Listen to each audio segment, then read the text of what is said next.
Yo, what's up, gamers? Welcome to the stream. Thank you so much for tuning in on this lovely, beautiful Friday. Hopefully, you're ready to talk about Gym Leader Challenge because that's why we're here today, isn't it?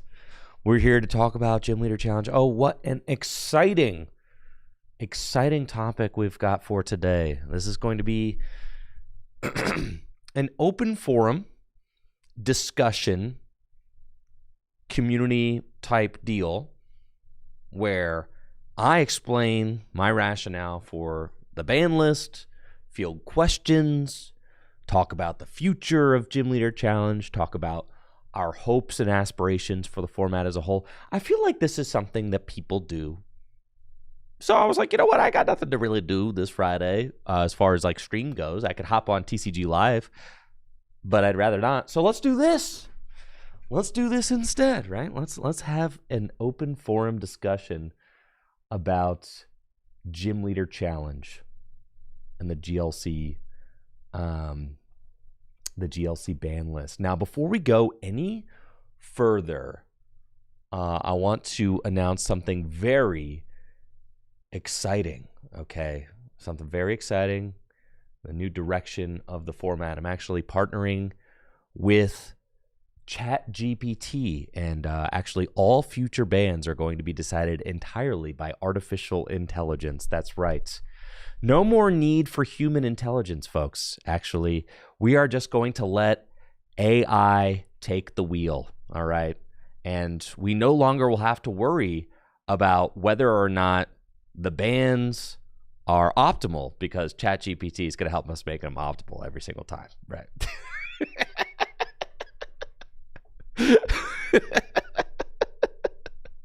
That is a joke. That is a joke. We're starting things off with humor, guys. Humor. We're starting things off with humor. Can't you guys take a joke? Come on, bro. We're starting things off with humor, bro. Humor. See, I wanted to break the ice with a little bit of humor.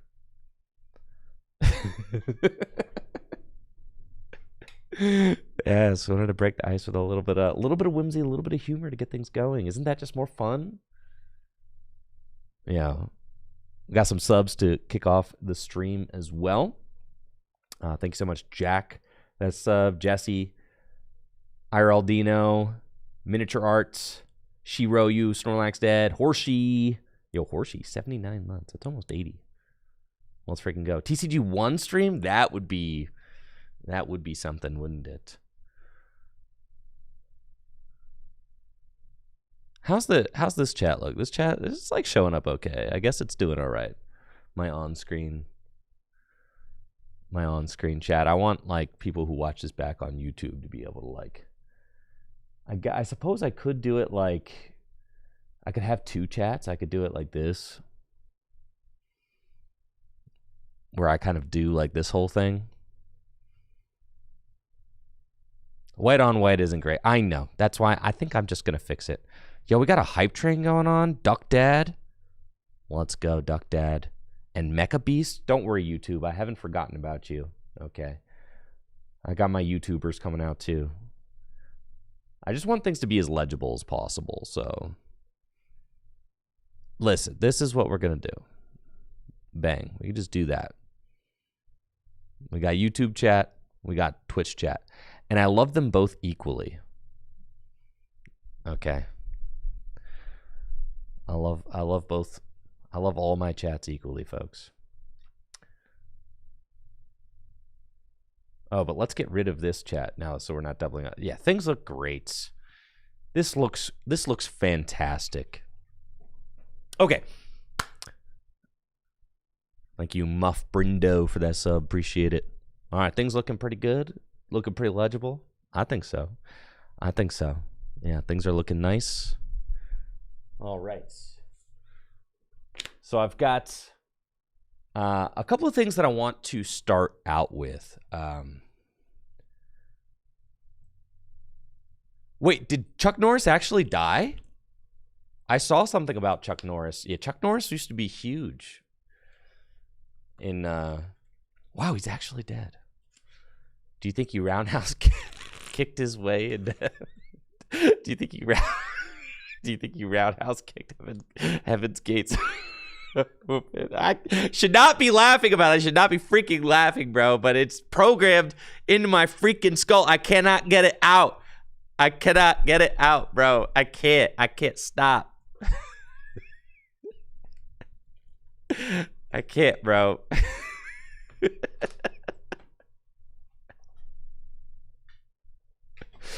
I can't. It's unfortunate that someone's entire career, is just turned into a millennial meme, but that's just, it happens sometimes. So, yeah, I've got deep millennial brain rot, for sure. So, obviously, there's been a lot of discussion happening about the direction of Gym Leader Challenge, about the Gym Leader Challenge ban list, about the state of the format and things like that. At the head of all of this, I want to kind of put out there that if you are interested in participating in discussions about Gym Leader Challenge format, connecting more with the Gym Leader Challenge community, and just being a part of the, kind of online discussion space, best place to do that is in the Tricky Gym Discord. That is the Discord that I check the most, and that the community is very involved with. So there's the GLC discussion channel in the Tricky Gym Discord, but there's also obviously some other great community resources for discussion, like the Turbo Blaze community Discord and the Cardboard Warriors Discord as well. But yes, if you want to get involved, see what other players are thinking. That's another thing that I think is great, is like for the in the Discord, it's a great way to kind of see what other leagues and communities within the Gym Leader Challenge community are thinking, which is great because it helps you to get perspective too. What I've seen as the curator of Gym Leader Challenge format, I've certainly seen different leagues kind of come to very polarizing and different conclusions about how Gym Leader Challenge should go. Like, I had a league from Brazil, tweeting at me relentlessly like about a year ago, saying that like Special Waves Waylord needed to be banned, and then that all kind of dried up. but like for a while, like that was like a thing. And then I just had a league from Iowa telling me that Hex Maniac needed to be banned, a couple weeks ago. But there are lots of, and then there's other leagues that would never want either of those things to happen, right? So the way that Gym Leader Challenge operates right now is since there's no like really online testing ground, consistent online testing ground for the format, a lot of the results and a lot of the feelings about the format are anecdotal from leagues. Even if we had an online testing, like an online testing place for the format where like, thousands and thousands of games were getting run every day, things would still be, things might be a little bit less anecdotal and subjective, but still they would be, right? And that kind of gets down to our main point of like directing the format, right? And Gym Leader Challenge was created here on Tricky Gym. It is my format. I gave it its name. I created it. We started playing it here on Tricky Gym first. I run the website. I run the ban list. It's my format. This is something that I care deeply about. It's like something that I consider to be one of the biggest points of pride for me in my life as a creative person. Game design and format design are things that I am very passionate about. I have been designing cubes for a long, long time, like a decade. So, designing formats, thinking about formats, playing formats in Pokemon TCG. I've been playing since 2012 competitively. And then and then designing formats for a long time as well, especially like cube formats. So like having the opportunity and the blessing to be able to design a bigger format than a cube, right, that is played by thousands and thousands of people all over the world is something that I'm very grateful for, and very thankful to you all for, the players, the judges, the tournament organizers, everybody who helps to make the format what it is. But also understand that as someone who is a content creator and a format creator and someone who is very kind of obsessed with and in love with the concept of game design, Gym Leader Challenge is also my baby. It is my way of expressing my love of game design and the Pokemon TCG. It's my way of expressing and sharing that love of the Pokemon trading card game with the world in a way that they can all appreciate. So know that, this is something that is very deeply personal and meaningful to me. It is like, think of Gym Leader Challenge as my canvas, and me as someone who loves game design and a creative person. It's the painting that I have on my canvas, right? This is how, like, my vision for the trading card game, it's how I try to bring my vision for the trading card game, and for leagues and for Pokemon TCG community. It's how I try to bring those things to fruition through Gym Leader Challenge. So it's something that is deeply personal to me, something that I care deeply about, and something that I'm very excited to share with the community. And I know that people have very, very passionate takes about how they think the format should be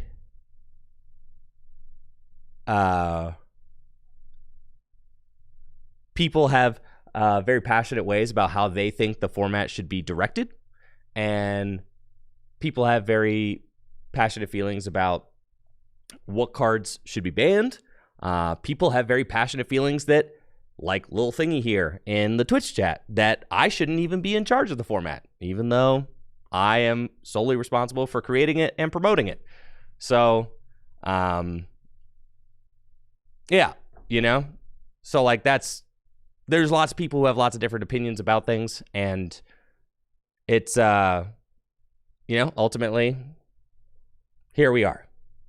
This is where we are. A few years after the inception of Gym Leader Challenge, we've got a pretty modest ban list, honestly, when we really take into consideration the potential size of the ban list when compared to other trading card games and other formats. And I wanted to give everybody who cares about Gym Leader Challenge and the community a kind of look into what my thoughts are when it comes to guiding the format. So really, I think that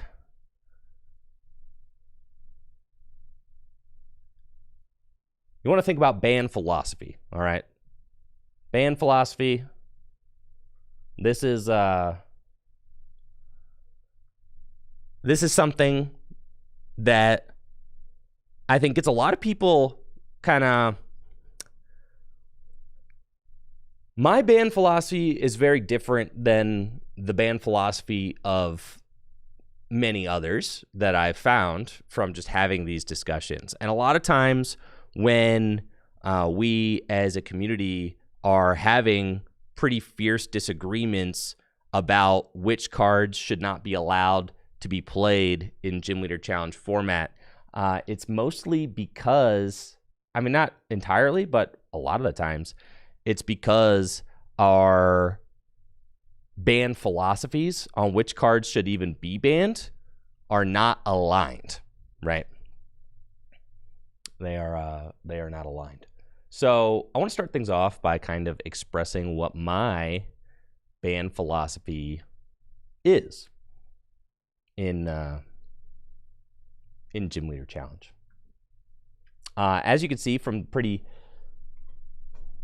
succinct ban list that we have, generally speaking, I prefer to remove less cards from Gym Leader Challenge and be more of like a laissez-faire, hands-off, approach with the format. That's generally how I kind of like to go about things. Like generally, less is more. I like to have more opportunities for players to cook and come up with like strategies and things like that. And I try to weed out the fewest amount of cards possible in order to create a fun playing environment for players all over the world. So in order for you all to understand where I am coming from when it comes to Gym Leader Challenge bans, I need to first explain my personal ban philosophy and my format philosophy.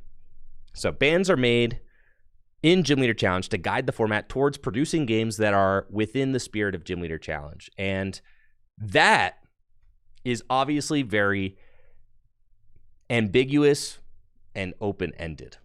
What is the spirit of Gym Leader Challenge, right? Well, the spirit of Gym Leader Challenge is going to be something that is decided by, ultimately, me with the input from you all. Yeah, as the game designer behind this format, I want the format to kind of be an example of what I consider to be the best that the Pokemon trading card game has to offer. And the games within that to be fun games that reward deck brewing, that do not have a lot of like non-interactive game states, that have very thoughtful turns, right? With complex combinations that players can pull off, and lots of interactive back and forth gameplay, right? Those are like the kinds of premier things that you want to be involved in Gym Leader Challenge format. Now, these are kind of like the biggest points that I think need to be driven home from my personal perspective, things that I kind of need to get out into the community so that people understand that when I am making decisions about Gym Leader Challenge format, that these are the reasons why I'm making them. And if you don't understand a decision, hopefully these points will help you to understand my vision for the format a little bit better, right? So first up, bans are made to make the games within the format more interactive and fun. Generally speaking, if there's like turn one win, things like donks and stuff that just make the game less interactive, right? Things that you cannot like prepare your deck to deal with, things that make the games more swingy and landslidey and less interactive. Those things are generally the kinds of things that those are the kinds of things that you're trying to like weed out, as those are the kinds of things that prevent interactive and fun games. Those are the kinds of things that are like likely to be hitting the ban list, right? Turn one wins are like obviously the easiest one to signify, right? Those are like the easiest ones to signify, right? Because it's like the definition of non-interaction is that my opponent wins the game before I get to play, right? That's like the definition of non-interaction. Number two, and I do think that number two is probably the most important point on here, is that bans are not made to try and balance all 10 types within the format. That is probably the most important point that I want people to understand. And I think that there are a lot of people who kind of disagree. There are people who disagree with that line of thinking. And there are people who would prefer it if the ban list was a list that existed so that all 10 types could be closer to being competitively viable next to each other. That's not the vision that I have for the format, especially as someone who is not designing the cards that get released in Japan, cards get released every 6 weeks, like 6 to 8 weeks in Japan, right? So like there are literally new cards getting dropped. Like Ninja Spinner is already out. I've got Ninja Spinner cards right here in my studio. New cards are getting released every 6 to 8 weeks. I don't design those cards, right? So,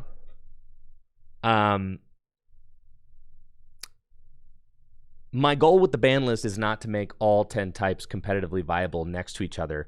My goal is to create fun games, fun and interactive games within the format naturally, while also preserving as much of the possible card pool as possible.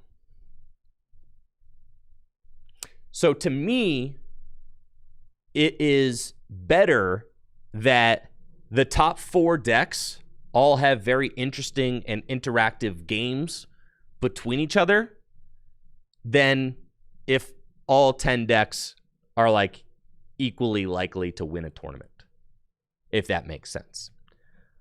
I also believe that the way that I am running the ban list currently makes it so that the format is easier to pick up if you are a new player, because the ban list is small and concise. Most cards, most of the thousands and thousands of potential cards that you could play are legal, with about a dozen exceptions. So my goal is to make it so that the games that are being played are as fun and interactive as possible, not to try and equally balance the metagame, if that makes sense. And then point number 3, older cards are more likely to be banned from the format than newer cards. And the way that I think about banning a card in Gym Leader Challenge, I think about bans more as rotations. Some cards are not very future-proof, okay? By the nature of their power level, by the nature of the way that they interact with the game, some cards are just not very future-proof cards because of how strong they are. And the Pokemon Company, specifically Creatures, as the company designing the Pokemon trading card game, they are the ones, they're constantly like pushing the boundaries of their own game, which is their prerogative, right? I mean, the game is 30 years old at this point. They've been pushing the boundaries of their own Pokemon trading card game for 30 years. And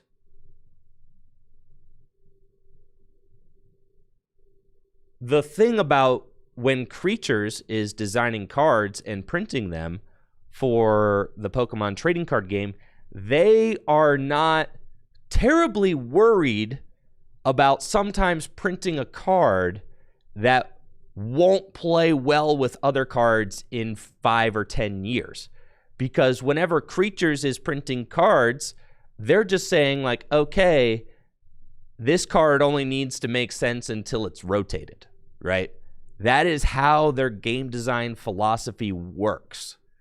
So when they print cards that are of a very strong power level, take, for instance, Gardevoir EX in standard format, right? That card just pretty much dominated the entire time it was standard legal. And guess what? Like, it eventually gets defeated by rotation. And sometimes the power level of a card is so high that it cannot possibly play well with every card printed indefinitely into the future, right? There are some cards that are so powerful that are like, yeah, that's not going to last forever. It just can't, right? Because you take the power level of the game and you say, all right, like in order to have a game that's fun and interactive, we kind of need to keep the game within this general power level, right? And sometimes creatures takes a step outside of that power level or flirts with it, knowing that they only really need to deal with that for a few years. And also something that creatures will often do, as they have shown, is that they will print a card that is way too strong and then just print another card that is supposed to dominate it directly, right? As was the case with Mew VMAX, right? They'll print a strategy that's just way too broken, and then they'll just print some things that are like, we'll slap those things in there to deal with it. Because like obviously the card was problematic before rotation takes care of it. So like they just need to put some counters out there to like nerf it a little bit, right? In Gym Leader Challenge is a legacy format in a way. It's a format that does not rotate. And one of the things that you deal with in a format that does not rotate is you deal with cards that don't age well because they never rotate. So that's why the ban list exists, right? That's why the ban list exists. The ban list exists to rotate out cards that don't play well with the future of the game. Another big thing that I'll go ahead and make a new slide.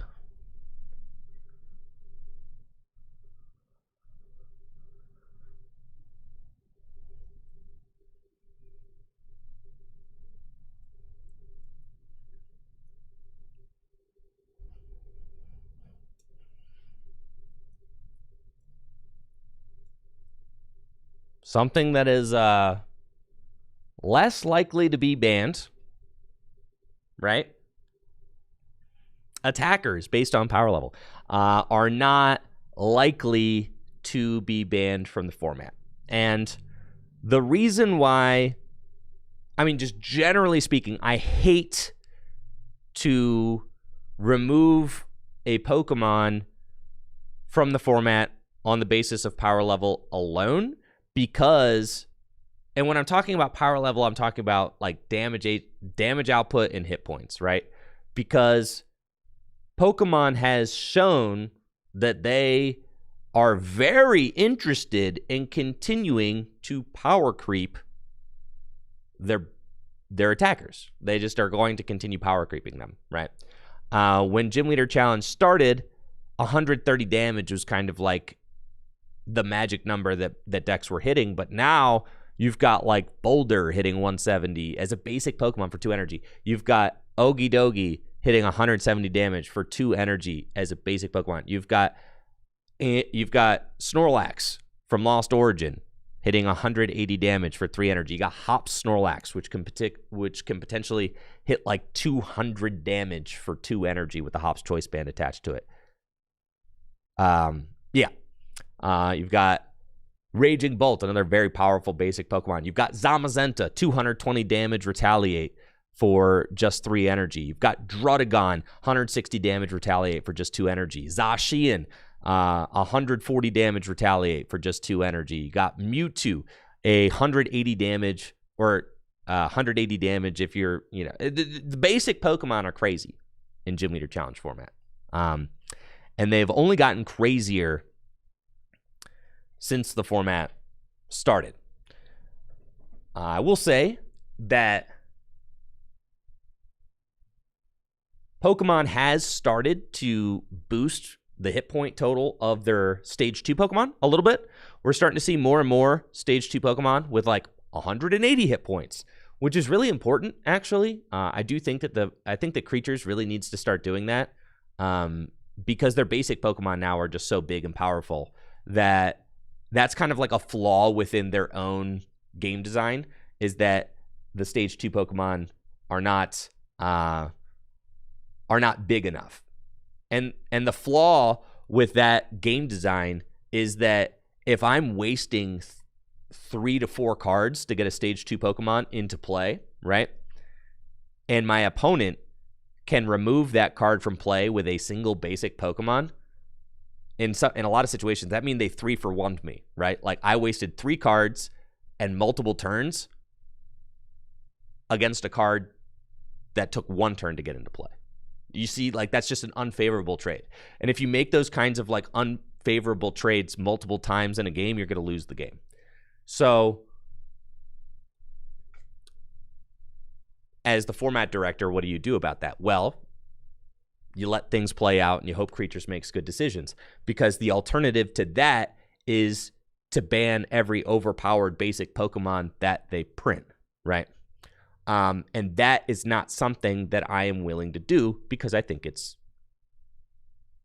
not a good idea. I also think it is a futile effort to try and go through every released set and basically play whack-a-mole with the big basic Pokemon that they print. You know, right now we've got a pretty interesting format, I would say. I would say with the games within the format, it feels like there's some very interactive gameplay going on. Stage 2s are a little underpowered for my taste, but there are some really cool Stage 2s that they're starting to print more of, which have me hopeful. Like the new Chestnut, I think, is really cool. The new Emboar has 180 hit points, which is very good. Putting Pokemon at that like 180 to 200 hit point threshold, I think, is really going to help. With those Stage 2 Pokemon. So I'm hopeful, and what that means is that we could just let the game designers kind of like continue on with the game that they're creating and just kind of curate it. Like we're ultimately, we are all along for the ride that Creatures is making for us, right?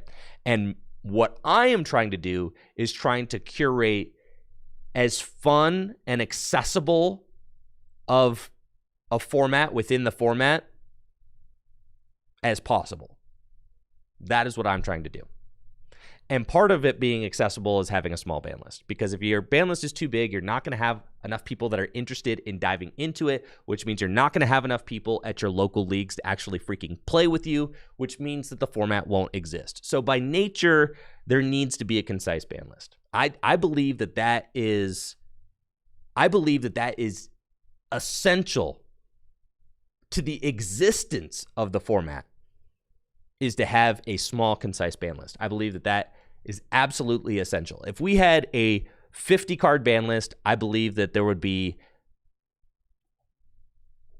less than half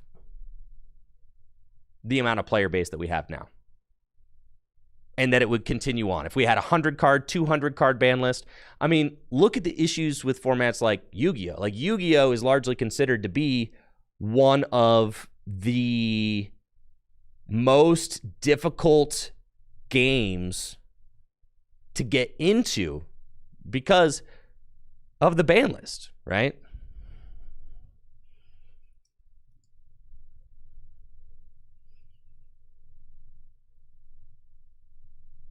Like, bro, look at this.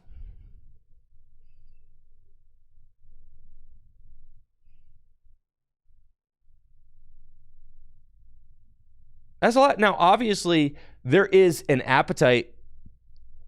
Obviously, there is an appetite for gamers that really like, you know, a kind of ultra curated, deep thing like this. See, and that's what I'm saying. EVC says, I disagree that a large ban list is off-putting. Right, like I understand. There are people, so I would say that a large ban list is off-putting to you, EVC, in the YouTube chat. And there are people who don't consider large ban lists to be off-putting. But I am telling you from my personal experience and from my experience trying to promote a grassroots format that a large ban list is going to make the format more difficult to adopt on a wider scale. It is going to make the format less likely to get picked up by casual players. It is less likely to make it so that that people will want to get involved, right? So, and kind of like, I mean, there's Eternal format, right? Which is another custom format in the Pokemon TCG.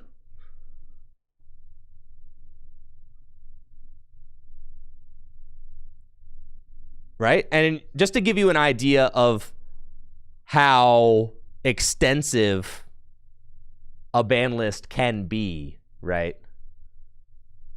Like this is a ban list for the Eternal format. I'm just saying, like, my vision for Gym Leader Challenge format is to have it be a more concise, easier to adopt format. Because ultimately,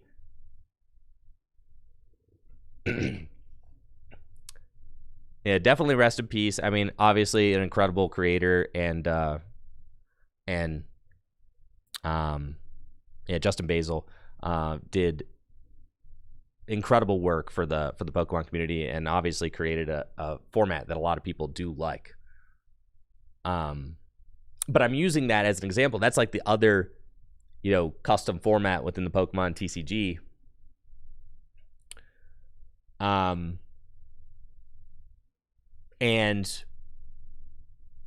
I mean, Justin Basil was dealing with a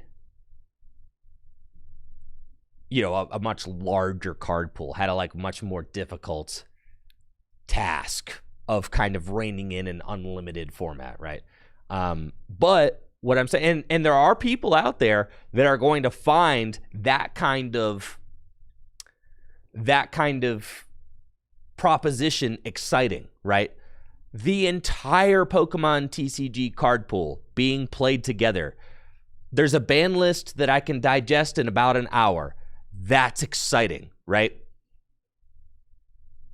To some people, that is exciting. But what I'm saying to the large majority of people, they are going to want a format that is easier to pick up and digest, which is what my goal for Gym Leader Challenge has always been. I want it to be a format that people can easily share with their friends, that people can get excited to start brewing and deck building with as soon as they hear about it.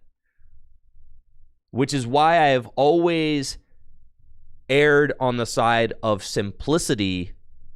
I've always erred on the side of simplicity when it comes to running the format.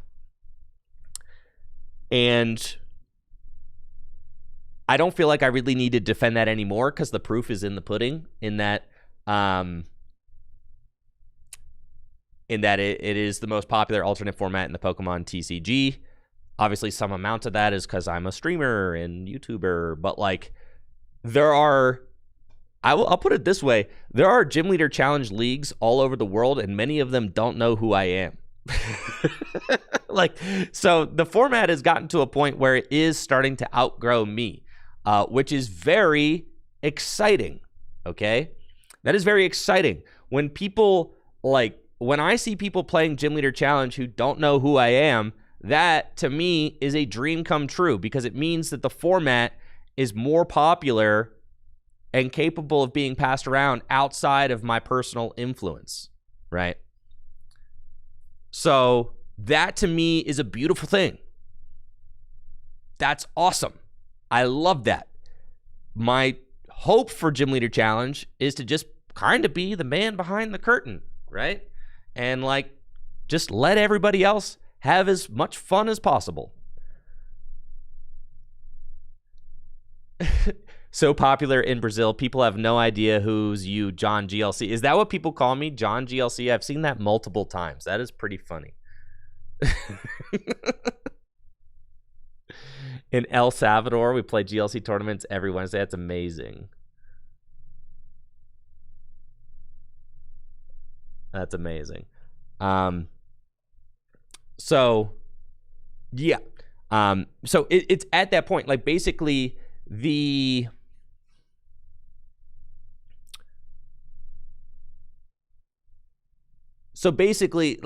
my kind of hypothesis that the best way to grow and cultivate an alternate format in the Pokemon TCG is to make it as accessible as possible. That has shown to bear good fruit. That has shown to be absolutely correct, I would say, right? As evidenced by the fact that the format has in many ways outgrown me. So I don't really feel like I need to defend the fact that a small ban list is better than a large ban list. That is self-evident, I would say. And again, there are people who will prefer more complex, more rule-oriented, more restrictive formats with even bigger card pools, but that is not what I am creating here. I am trying to create an experience that is easy to pick up and share, and therefore will be big and successful enough so that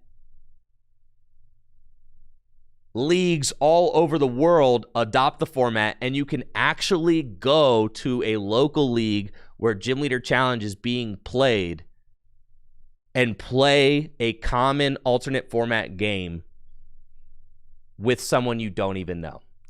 And that has occurred. Take into consideration the fact that Gym Leader Challenge has thrived over the past few years without even an online client to float it. That to me is like one of the most incredible things. There's not even an online client to float this thing. This format is being played on tabletops, on webcam games by people all over the world. And people all over the world are having fun and enjoying games of Pokemon, and that to me brings great joy. So that is what it is all about. So very thrilled about that. But again, I know I got off on a little bit of a tangent there. Attackers based on power level. I really hate to ever ban an attacker based on power level because the Pokemon Company has shown that they are just willing to continue increasing the power level of cards over the years. There are obviously a couple of exceptions to that. And the big exceptions to that are Kyogre and Amazing Raikou. And the issue with these cards is that they do actually create pretty uninteractive games because their spread damage was calibrated to deal with Pokemon VMAX. If you think back in the format that these Pokemon were printed in, first of all, Amazing Kyogre was unplayable. It was not a playable card, which is like insane. You look at a card like Amazing Kyogre and you're like, surely that card was like pretty good, right? No, this card unplayable during its time, completely unplayable, because as it turns out, doing 80 damage to a board full of Pokemon VMAX literally doesn't matter. So this card was calibrated to deal with Pokemon that have over 300 hit points in a format where there were like no little guys evolving, right? There were no little guys evolving. So like really, Kyogre was meaningless, and Raikou was actually only played in Lugia V-Star for a brief moment because Lugia V-Star could juice this thing up, and Raikou is actually relevant because it could hit Archeops and Lugia V-Star for weakness, right?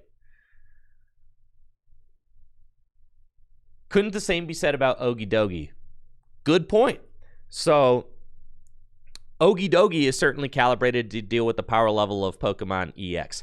However, what differentiates Okidogi from Amazing Raikou and Amazing Kyogre is that Okidogi only attacks the Pokemon directly in front of it and does not prevent your opponent from countering that Pokemon the following turn with something that's on their bench.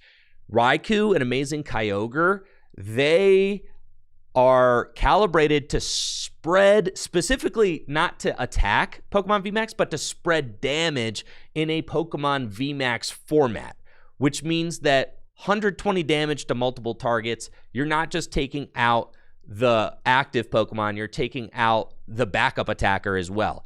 Or you're not just taking out the active Pokemon, you're taking out the support Pokemon as well. And with Amazing Kyogre, you're not just taking out one support Pokemon, you're taking out all of them. Just all the support Pokemon, right? So these guys create game states that are very difficult to counter, which makes them problematic within the format. Now, obviously, there are a lot of people who are a little bit anxious about the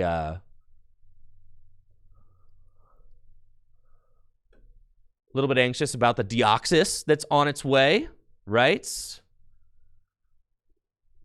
This fella right here, Deoxys. We're gonna watch this guy. Yeah, we're gonna watch this guy. Am I gonna ban it preemptively? No, because like I said, I always want to err on the side of not banning, right?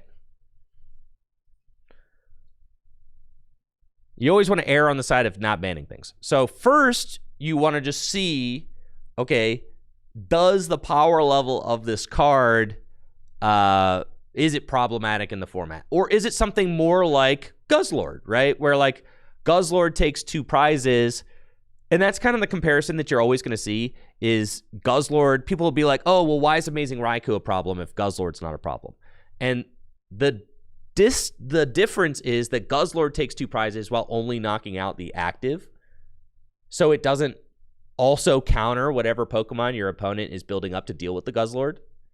Whereas like Raikou is dealing with multiple things at once and can create those games where it's like, and not every deck has access to bench barrier either. So that's kind of like, you do kind of always have to have your eye on Pokemon that spread a little too egregiously because not every deck can run a Manaphy or a Mew from Unbroken Bonds or something like that. The same goes for Deoxys. Yes, but the Raikou is very easy to power up on the second turn of the game. So like that's why. And Raikou honestly was like kind of a borderline kind. Raikou was legal for a long time, right? Raikou was legal for a long time in Gym Leader Challenge. But then eventually, too many cards that allowed Raikou to get powered up on the second turn of the game ended up existing to the point where it's like Raikou's just not a very future-proof card, is the thing, right? Like eventually, it was probably going to get to a point where it was too easy to power up.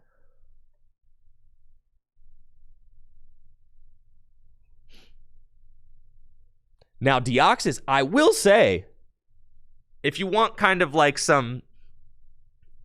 if you want a little bit of like proof of concept, okay, the Deoxys obviously has the potential to be problematic. I know that, obviously. We all know that this card has the potential to be problematic, but still, I would rather players like actually go through the experience of like breaking a deck, right? And like just like keep it on the watch list, let players actually go through and break it, and then if it's problematic, we smack it, right? So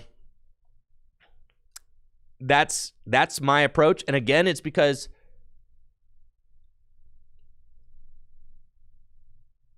the community is the testing grounds, right? We need data. Exactly. How can I ban something without data? The community Gym Leader Challenge leagues, those are the testing grounds, are they not? So then how can you nix something without data to back it up? So that's what I'm saying, right? Like, even though it looks like it could be problematic, I still want data first, if that makes sense, right? I still want data first.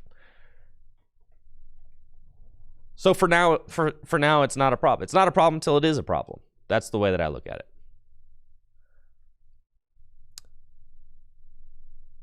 And I'm always going to err on the side of letting players cook first. Because even if, so like, say you get 6 months out of a card, right? That's like,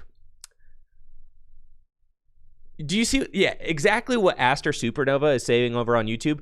Like, even if you get like 6 months to a year out of like a kind of broken combo before it gets banned, you still got to have fun as a player with that combo that pushes the boundaries of what should be allowed in the game. Like, you still had fun, didn't you? You had fun pushing the boundaries of the game. And then, you know, eventually we said, all right, you know, we've had your fun. You got to reel it back in, all right? Like, that's kind of my perspective with the ban list. Like, let things play out, and then, like, you know, eventually we could say, like, all right, like that shouldn't be there, right? And then you remove it. But for a lot of situations, I mean, sometimes you got to act like a little bit more quickly. Now, sometimes there are cards that I would say are like less, you can't really do that with. And a case of that was the Dust Skull. I didn't give this card any time, right? Because when it comes to like turn 1 wins, those are completely uninteractive and not fun. There's like no way to say that like a player had fun trying to defeat this thing, right? When they like loop it, and the reason why Dust Skull got banned obviously is because it can loop into Dusclops, blow itself up like 3 or 4 times on the first turn of the game, right? So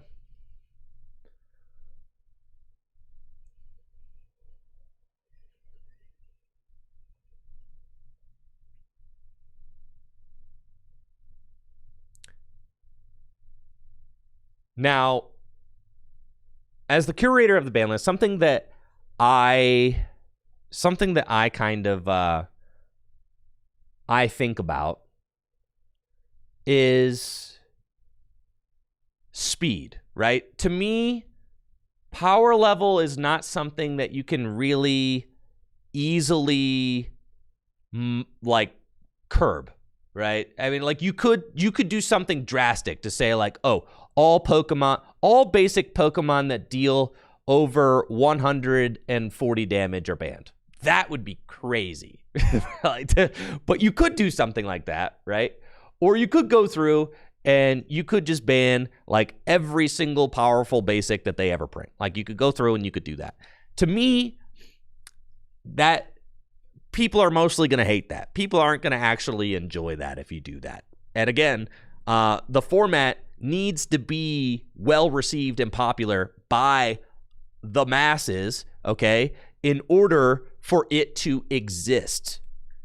It has to be popular for it to exist. And the way that it will be the most popular is if people can brew with the most amount of cards, and especially the most amount of new cards possible. Now, you might be like an epic gamer who really loves deep interactive gameplay where every single attack is a 2-hit KO. I love that too. You can go play retro formats to have that. But that is not the kinds of cards that Creatures is printing these days. That is just not, by and large, those are not the cards that Creatures is printing these days. And trying to turn Gym Leader Challenge into a format like that is fruitless. You are going to just freaking ruin it if you do that. So there is always some amount of like desire for people who like older, slower formats to turn Gym Leader Challenge into that. But that is not really something that is going to be successful because you're just going to make people mad and they won't want to play anymore, and so on and so forth. So you got to just like let the Pokemon that get printed exist for the most part, barring something incredibly problematic. Like a Pokemon that wipes out multiple things on the board all at once. Like that to me is like the most potentially, especially early in the game, it's like the most potentially problematic thing. I'm not saying that all Pokemon that spread damage are problematic. Like Ting Lu, I think, is a really interesting card in the format. Though its power level is like Ting Lu and Electivire, their power levels are like right there on the edge of like what is like acceptable spread damage, I would say. They're good, they're cool, they're great for the format because spread decks, I think, should exist in the format. But then there are some cards that are not really appropriate with the idea of setting up singleton evolutions. And ultimately, that's what you're doing, right? Like you're playing a format where you have to set up a singleton evolution. So as the format curator, you do have to police Pokemon that spread like over 100 damage a little harder than you would anything else, because every single evolution is a singleton. So you can't have Pokemon that are just blowing up multiple evolutions all at once very easily, right? And things like that. So my biggest philosophy, one of my biggest kind of like, I would say, strategies in keeping the format playable has been to, instead of hit the cards that are the strongest, instead of hitting the Pokemon that are the most powerful Pokemon, instead hit the cards that allow those Pokemon to cheat energy or evolutions at a pace that I consider to be toxic, right? So those cards would be, at one point, it was Force of Giant Plants, and then Double Colorless, Twin Energy, and soon to be Dimension Valley. And the thing about Double Colorless and Twin Energy, as I've said many times in the Discord, is that there are 3 iterations of what is essentially the same double energy that have been printed. Double Colorless Energy, right? And Double Colorless Energy is a card that was printed by Pokemon in the very first set, right?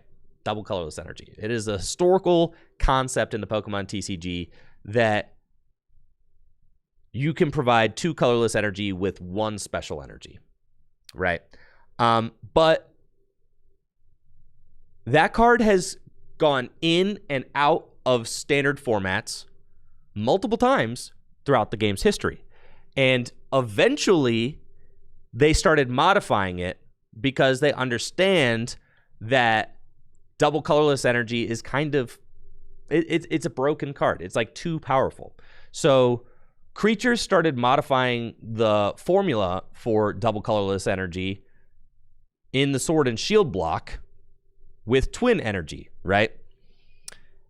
And that this card could only be attached to non-rule box Pokemon. And obviously, when non-rule box Pokemon have to compete with rule box Pokemon, they need buffs like this. But in Gym Leader Challenge format, non-rule box Pokemon are not competing with Pokemon VMAX. They are just competing with each other. So they don't need a card that has no downside like this. And the double energy that Pokemon printed that was meant for all Pokemon was Double Turbo Energy. And Double Turbo Energy is the most recent iteration of this double energy formula. Now, with cards that are very powerful in the Pokemon trading card game, we've seen the Pokemon Company restrict access to both of them in expanded format, right? Like in expanded format, you can't play both Boss's Orders and Lysander in the same deck because they are literally the same card with a different name, and you can't have all of those. You can't play Professor Sycamore and Juniper in the same deck. You have to pick one or the other. In Gym Leader Challenge, for a while, it was double colorless, twin energy, and double turbo energy all legal in the format, which essentially allowed colorless decks to have 3 ways to cheat an energy attachment with no setup and no cost, right? And that's the big thing that I like to focus on is like, is this expediting the pace of the game unfairly at no cost? A Pokemon that has to evolve into play is never expediting the game at no cost because you had to wait a turn to evolve it into play. And then usually an ability like Zatu's Clairvoyant Sense requires that you have additional costs. And in addition to having Zatu in play, you have to also have a Psychic Energy in your hand. You also can only attach it to your bench Pokemon. Now you get the bonus effect of getting an energy attachment and drawing 2 cards, but you had a bunch of costs that you had to do first, right? A card like Double Turbo Energy, Twin Energy, and Double Colorless Energy have no cost. You just put it down and it gives you 2. So having all 3 of those double energies was an unfair advantage that colorless decks had specifically, and any deck that used double colorless energy, because you were kind of gaming the promise of a singleton format by having access to 3 double colorless energy. And the format is supposed to be singleton. And if you look at the timeline of the way that Creatures has designed these double colorless energy, you can tell that they started with double colorless energy, they adjusted the formula, then they came out with twin energy, and then they adjusted the formula, and they came out with double turbo energy. So double turbo energy is the most recent iteration of this energy, and it doesn't have a cost, but it has a downside. So that does balance the card more than any of the other versions of the card that have ever existed. So twin energy and double colorless energy were banned, and double turbo energy, the most recent iteration of the double energy, is the one that is legal for play. To me, think of it like Creatures had been refining the double colorless energy formula for 25, 30 years, and they finally figured it out with double turbo energy. That's the way that I conceptually think about that. You might not agree with it, but that is how I came to this decision for the double colorless energy. I see a lot of people online asking me to unban a twin energy or double colorless energy to make colorless decks and darkness decks more powerful. That is not going to happen because if you take a look at my rationale, right? Bans, and for that matter, unbans, are not made to try and balance the types within the format. That is not why they're made. They are made to make the games within the format more fun to play. So, the games within the format make the decks that play against each other more fair, right? It's ambiguous. It's not ambiguous. It doesn't matter what the top 4 decks are in Gym Leader Challenge. I don't make the cards, right? So long as those 4 decks are fun and interactive to play against each other. That's my biggest concern, right? That's my biggest concern.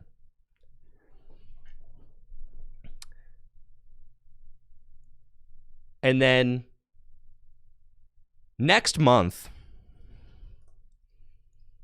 Dimension Valley is also going to be getting banned for a very similar reason. Now, Not before the 3K. I'll announce what the exact date is. I got to look at like regional schedules and things like that. Make sure that people are not getting like, kind of blindsided before like they're, a regional that they're traveling to play in side events or anything like that.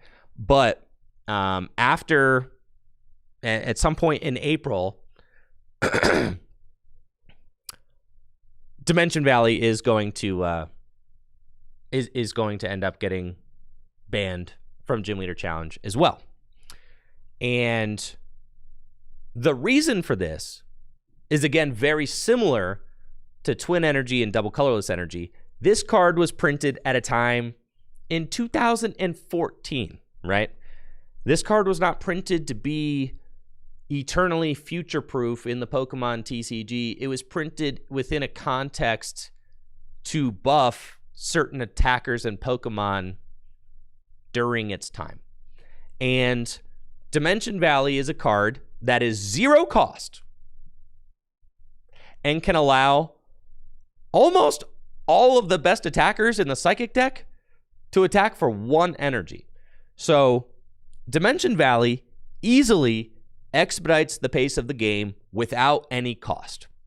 And that, to me, those cards are the easiest cards to ban because they expedite the pace of the game at 0 cost. And again, when I'm talking about cost, I'm talking about no board setup. You do not have to have any board setup in order to go Iron Boulder, Mimikyu, copy that attack, Zacian, 1 energy, copy that attack, Night Stretcher, Iron Boulder, bang, 170 again. Like, you can just stream 1 energy attackers over and over and over. Blacephalon, it's another 1 energy attacker, right? Like, there are so many attackers in the Psychic card pool that can abuse this stadium.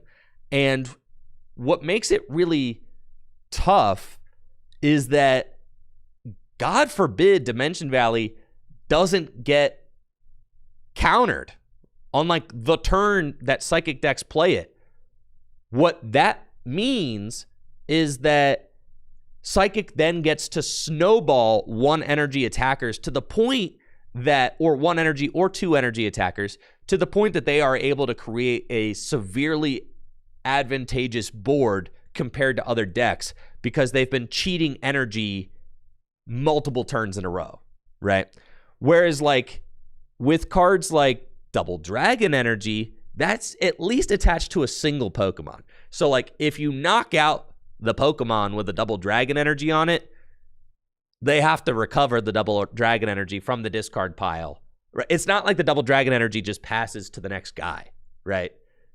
So Double Dragon Energy is a very strong card. Don't get me wrong. But Dragon is a little bit different, okay, than everything else. I understand there's quite a few people that'll say like, well, doesn't Double Dragon Energy kind of also coincide with a lot of your ban list arguments, right? Like a 0 cost that expedites the pace of the game. Yes, but the argument for keeping Double Dragon Energy is that the cost for Dragon is the fact that none of its attack energy costs play nice with each other, right? That's the cost is that you're playing a Dragon deck and none of the energy makes any sense. So that's the cost. And Double Dragon is one of the cards that like fixes it. So like that's kind of nice. It just, the cost is that Dragon's energy doesn't make sense. And no other deck has to deal with that cost, right? So that's kind of the thing, right? Dragon gets their 1 double energy. Colorless gets their 1 double energy, right? Like that's kind of the way that I think of it. And the cost of double colorless energy is that you do 20 less damage. And the cost of double dragon energy is that you're playing a freaking dragon deck because none of the energy makes any sense. They all have like all these different energy types, right? And it's kind of, double dragon energy is kind of like the glue that holds any dragon deck together, right? So that's kind of my thought with double dragon energy. And Double Dragon Energy is also one of those cards that just kind of feels like almost emblematic. I mean, Dimension Valley is certainly a card that's emblematic for Psychic decks, but it's at the point now where I think it's just played out its tenure in the format, especially with cards like Zacian and Iron Boulder. It's like at the point now where it's like Dimension Valley is hitting the tipping point where there are too many Pokemon in the Psychic card pool that are compatible with one energy attacks, right? It's like basically your entire deck. This turns your entire deck into Hops Cramorant. Yeah. Right, which is just ridiculous. So that is why Dimension Valley will be leaving the format. It's going to make it so that Psychic decks have to actually pay costs like everybody else in order to accelerate energy into play.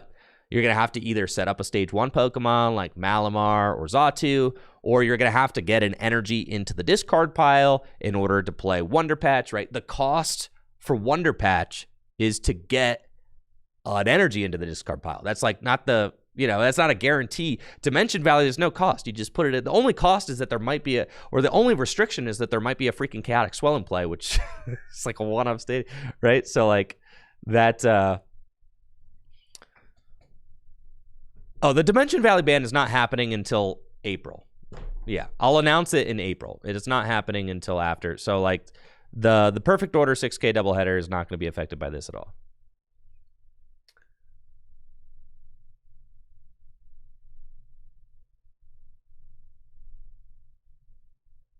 Yeah. Oh, yeah. And Wondrous Patch has to go to your bench Pokemon as well.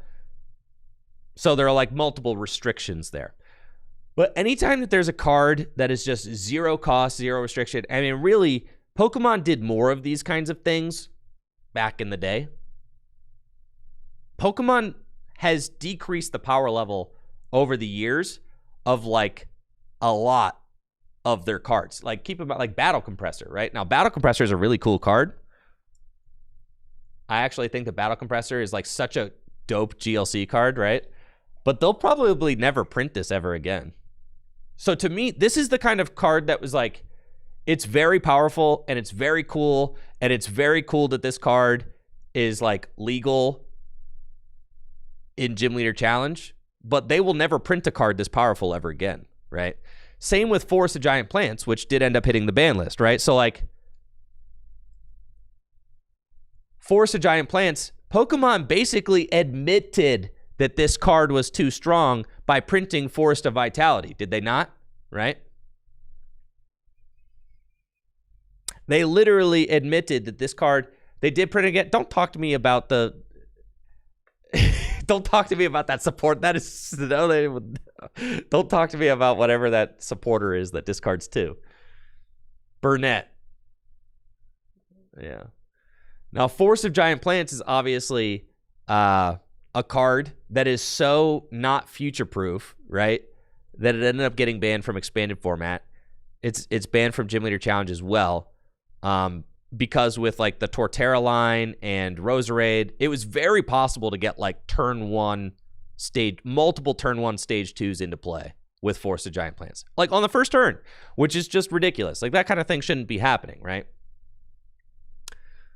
So this card obviously was very, kind of problematic, not very future-proof for the format. But I'm really excited that Forest of Vitality exists because I feel like this kind of effect plays very well into Grass's identity as an archetype. So I really love the fact that Forest of Vitality did eventually get printed again. And it kind of allows us as a community to play with a more fair and balanced version of Forest of Giant Plants. Now imagine if I had never banned Forest of Giant Plants, right? And then Forest of Vitality gets printed. And then, that would have probably been problematic, right? Like at that point, you probably would have had to ban Forest of Giant Plants. So to me, Forest of Vitality is the updated version of Forest of Giant Plants. You don't keep both of those legal in the format at the same time, because Forest of Vitality is the updated version of Forest of Giant Plants, right? And we'll keep Force of Vitality legal for as long as we can, right? Because I love this card. I think this card is so dope. But I'm not going to lie and say that, like, you know, I don't know. Maybe I can't see the future, but, like, also when you look at cards like this that allow for instant evolution, like, sometimes they can get problematic. So you just, like, I don't know, right? But it's probably cool. It's probably cool for a while. The biggest issue with it, allowing for turn 1 evolution, right? That part has been dealt with. So, you know, we're going to rock out with Force of Vitality for as long as we possibly can. Hopefully they don't print anything that just is, like, completely problematic with it. But then, like, at a certain point, I don't know, you know, maybe, you know, we'll just see how it goes, right? But to me, Forced Vitality reminds me a lot of, like, Double Turbo Energy, right? It's like Twin Energy and Double Colorless Energy got banned. Force of Giant Plants got banned. But Forced Vitality is great. Double Turbo Energy is great. Those cards are good. They're balanced, right? They make the format more fun.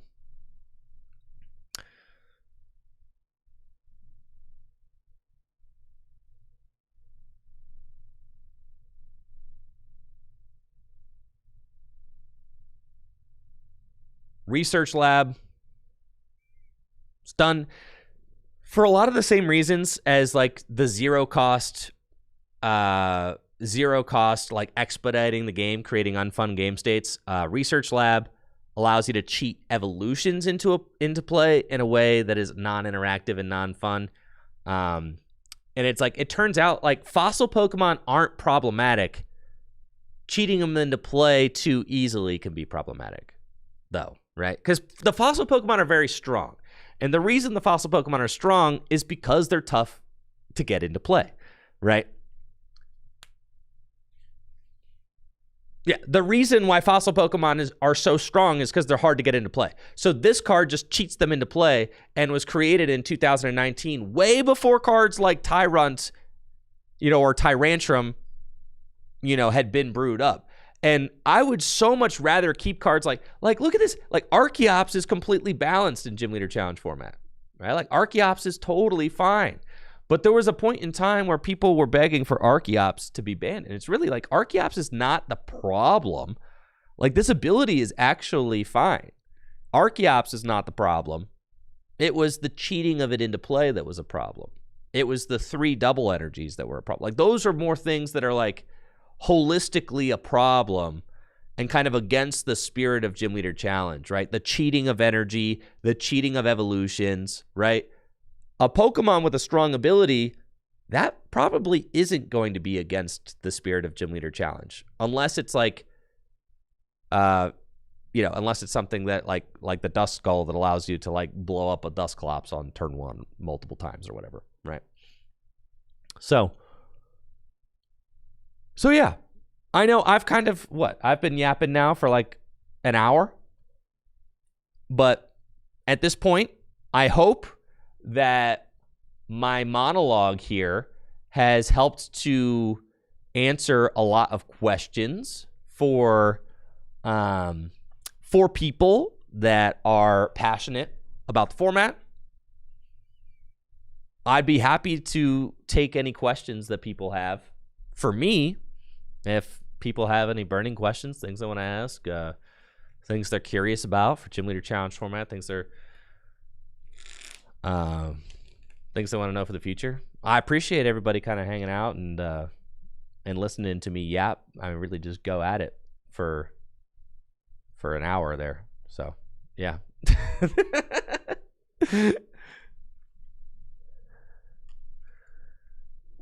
The reveal is Dimension Valley? Yes. The newest ban is Dimension Valley is going to get banned next month. Yes.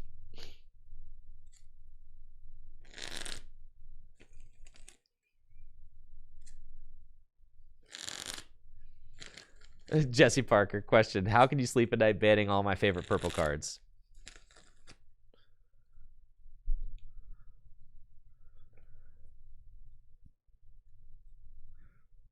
Mecha Beast wants to know, is there any consideration for conditional bans instead of outright bans? I certainly have thought about that kind of thing. Like, you cannot play these 2 cards in your deck and things like that.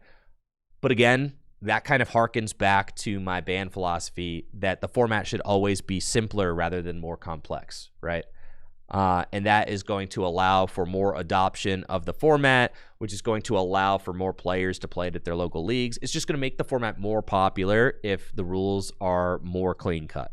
So no, I'm not considering conditional bans because they are just generally more complex and kind of gatekeepy for your average gamer, if that makes sense. Gonna have to go ahead and just is not too safe for now. Yes, it is. Yeah, we could talk about ancient traits. I'll put that on my new slide list of things.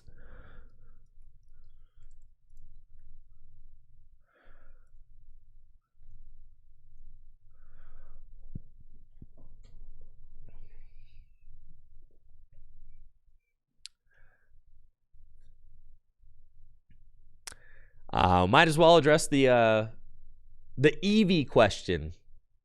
There's always an EV question, right? I mean, like I've kind of like I've addressed it multiple times. There's a article actually on gymleaderchallenge.com about EV entirely. One of the kind of, you could call it an issue, one of the kind of like defining factors of Gym Leader Challenge is the fact that it is a monotype format.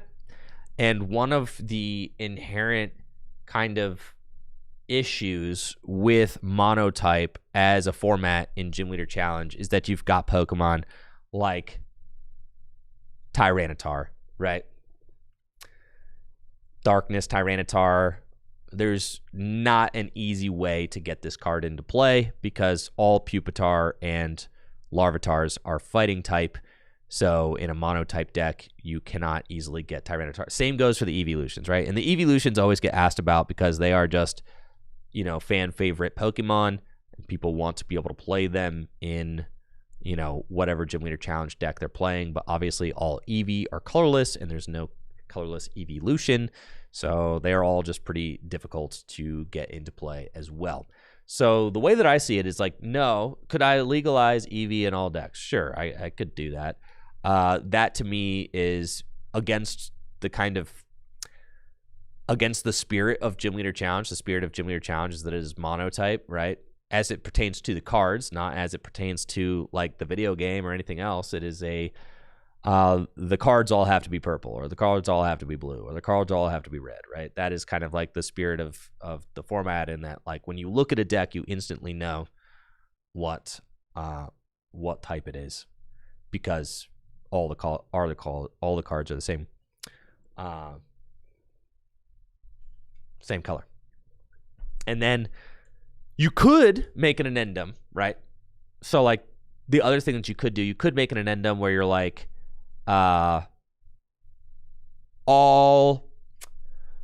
it would be complicated though, right? You'd have to be like, okay, all Pokemon that are evolutions are allowed to exist within a Gym Leader Challenge deck and include their pre-evolutions of a different type, but only if the correct type of those evolutions don't exist.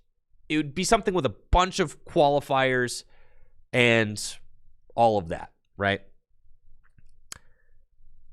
Basically, you could like create some sort of wordage that would allow for like your Pupitars and your Larvitars to go in a dark deck, could allow for your Onyxes to go in a metal deck, could allow for your Eevees to go in a psychic deck, all that. You could create that wordage. It would be complicated, right? And like have a lot of caveats, but like you could create that. And ultimately, I have decided that addendum is not worth it for the format because it, again, like I've said before, makes things more convoluted when they should be more simple. And especially when you're dealing with like language barriers. I mean, Gym Leader Challenge is played all over the world, right? Not just here in the United States, played all over the world. And again, there are people who play Gym Leader Challenge who do not even speak English. They play the format. So like having rules that are as simple to adopt as possible is always going to be my preference. Additionally, yes, and I think Way Cole has got that over on YouTube. Adding that kind of rule makes an issue out of good pre-evolutions. It literally, so like adding that rule also just drastically changes things, because all of a sudden, guess what you can do? Like you just change things a lot, because all of a sudden you've got Gallade in your fighting deck, and guess who can play Kirlia? Doesn't that just sound stupid to you? Doesn't that make you mad that fighting could play Kirlia? That feels wrong, doesn't it? Doesn't that feel wrong, bro? I'm just saying, that's not something you actually want, is it? That's not something you want? No. That's messed up, right? You'd play Kirlia and not just put Gallade in the deck. See, and that's what Ben Moore, so then we'd have to make rules to prevent people like you from doing that, right?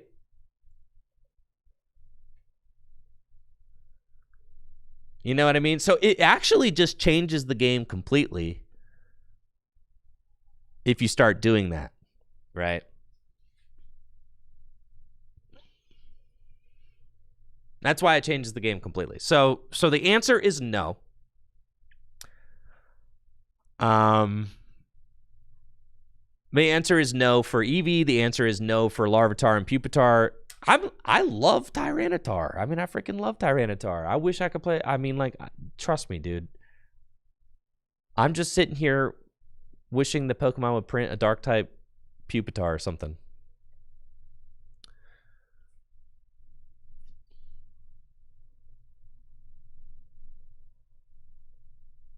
Fan Rotom. I'll do a Fan Rotom discussion. All right. Ancient traits. Let's talk about ancient traits, okay? I would say that like ancient trait cards are kind of cards that I'm keeping my eye on as cards that have potentially game altering implications, and were not designed to be future proof with like any of the tool cards that they can wear now, right? But they're also like mostly neat little guys, right? So how could you be mad at a neat little guy? Let's talk about the ancient traits. All right. So ancient traits are cards that originally were not legal in Gym Leader Challenge format. Actually, when Gym Leader Challenge type started, these cards were not legal. And one of the things that I was concerned about off rip was the ability of cards with the Delta Plus trait to take bonus prize cards. And in a single prize format, I was like, that just doesn't really seem great, right? Doesn't really seem fair to have that. And so originally, these cards were not allowed in the format. And it was probably that way for about, I don't know, a year. And then we decided to open the doors of Gym Leader Challenge up to ancient trait Pokemon. And we said, you know what? I actually got mad that ancient trait Pokemon were banned because they don't have a rule box. So I was like, you know, they have a box, but it's not a rule box. So I was like, I actually want to make things more simple by allowing them to be legal, because there wasn't really a good reason for them to be banned other than the fact that I thought they might be overpowered. Right. So I don't know, about a year into the format, we opened the doors to ancient trait Pokemon and haven't really looked back since. They have a box with rules in it. Is that not a rule box? No, actually, because a rule box specifically has rule on it. This is just a box. This is not a rule box. They're very different things. A rule box is a very identified thing, actually. It's not just wordage. Like, that's like an actual thing. A rule box is a box that is a box with a rule. Like here, V rule. It has to say rule on it.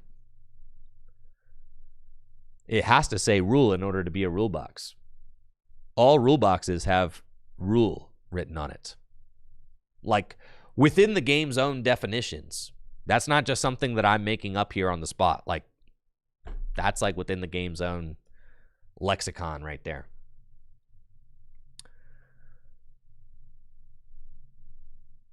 So, ancient trait Pokemon, there are many different kinds of ancient traits. You've got Delta Evolution, which allows you to break the rules of evolution and evolve a Pokemon on the first turn.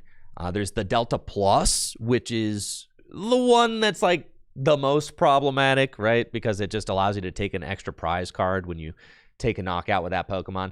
And for the most part, all the Pokemon with the Delta Plus ancient trait suck, right? You've got Swellow. 50 damage. Like, okay, if you take a knockout with Swellow, good job. You deserve 2 prizes, right? Because he only does 50 damage. And that's kind of the thought, right? If you take 2 prizes with Natu, cool. Natu's Psy-Wave attack is terrible. So like, if you take a knockout with the 40 hit point Natu, that does Psy-Wave, 10 damage times the amount of energy attached to your opponent's active Pokemon. Congratulations. You probably earned that extra prize. And then there was obviously Articuno, right? Who's actually the one with the Delta Plus who has like the ability to do the most amount of damage. 20 damage, flip 3 coins, right? And then does 40 more for each head. If you flip 2 heads, that's 100 damage. But for the most part, you're going to be flipping, I guess, like 1 or 2 heads. So you're either going to be doing like 60, 100. Sometimes you're going to be doing 140 damage. Not likely, but it's possible, right? And take an extra knockout. But sometimes you're going to be doing 20 damage, in which case, you know, you're going to lose games on that side too. So Articuno is just kind of like a high rolly card. Now, the landscape of that conversation all changed once the technical machines came out, right? And specifically, you've got like Blindside,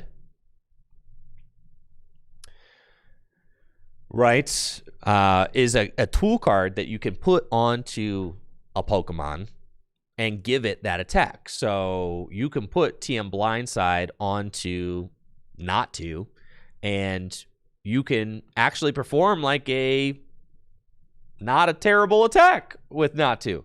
So you're like changing this card, right, to be, it's not just a 40 hit point little idiot here who like only does, you know, no damage. He actually is a little, 40 hit point idiot that can blindside something for 100 damage and take the game-winning 2 prizes off of that. So, and that combo is very easily to do with Giratina from Lost Thunder. And then you've also got Crisis Punch, which is another one that sees play. So you got 3 colorless energy, 280 damage. Obviously, that's crazy, right? Because if your opponent's at 1 prize left and you're at 2, you could go bang, Crisis Punch on my ancient trait Pokemon, and I take the game-winning 2 prizes. Obviously, I mean, Psychic is just like a very good type in Gym Leader Challenge right now. So it's a type that's kind of like under a magnifying glass and is a type that's like got a lot of things that are being watched. Natu is already a very good card in Psychic because of Xatu from Paradox Rift. Yeah, from Xatu, right? On the Clairvoyant Sense. So like decks are already playing Xatu. So then you could slide in Natu, slide in Blindside, and then you've got this kind of like crazy combo where you can like skip ahead a prize and take a game-winning knockout, especially with like Giratina. And as I've been kind of like discussing these combos, the ancient trait combos, like with the community, I think I'm ultimately kind of on the page that the ancient trait Pokemon are mostly weak little dudes, and the combos are pretty, complex. So they're kind of just neat, right? They're kind of like this neat wombo combo that you can pull off in Gym Leader Challenge format with cards that were printed a decade apart and were never meant to interact together. But that's like the kind of thing that is just very emblematic of Gym Leader Challenge format, and is something that we shouldn't police and kind of just like let stay and exist. And I'm kind of like starting to feel that way. I think that these little guys are pretty interesting, especially Torchic, right? Like I've got a real soft spot for the Omega Barrage Torchic, which can attack twice, right? So you could put a TM Turbo Energize on Torchic and it can attack twice. So if you go TM Turbo Energize your Torchic, you could actually accelerate 4 energy into play. So I think that's cool. And then also, like, if you're using Xatu and and your opponent isn't hand disrupting you at the end of the game, and you're able to go, Timepiece, Psychic Recharge, Xatu, Blindside, like, you did it. At a certain point, you did it. It's not like there's no cost. There's a cost. You're playing a freaking Blindside in your deck that you can't discard, and it has to like be floating around in your deck for just the right time, right? Like you got all these combo pieces in there. So it's a huge deck building cost. There's a huge cost to it. There is a huge cost to it. So I've been, and ultimately I think the ability to have those kinds of like funky combos ultimately makes the format more deep and interesting. So for me, the ancient traits are all cool now. Like I wanted to put them under a microscope and kind of like hyper analyze it and think about it. But to me, they kind of seem cool, right? Like Swellow is being played in colorless right now because you can go Ignition Energy and, and you could take an extra prize with it with like Muscle Band of 70 damage is like pretty good, right? But then also you could play the Crisis Punch with it. And honestly, like if you get the Swellow Crisis Punch, you're kind of goated, right? Like, so that's isn't that just like a cool play? Like, shouldn't we just allow those kinds of cool plays? So like that to me is like, it's kind of a cool play, right? But that's all ultimately that's subjective. Is like it's cool, right? But cool factor is what gets people to play an alternate format and enjoy the deck building process. So you've got to have a certain amount of that cool factor in there, right? So I think that the ancient traits all kind of like check off the cool factor. So, and they have high costs. They're not unconditional. So to me, they're cool. They're just cool. They're cool. They stay. They're neat.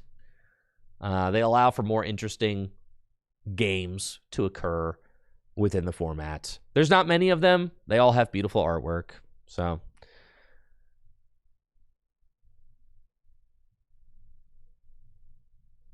and oh yeah, the other big one is that Natu actually just becomes like Natu becomes naturally nerfed without Dimension Valley, right? Because you're going to have to get all 3 energy onto this thing in order to use Blindside. So, I mean, Psychic is going to, across the board, Psychic is going to be taking a hit because you're actually going to have the energy on your guys. You can't just cheat multiple turns in a game anymore, right? Like, you actually have to have all of the energy on your guys in order to use the attacks, just like everybody else. So that's a big deal. That is a big deal as well. Another thing that I wanted to point out real quick, if you don't mind me tooting my own horn a little bit, okay?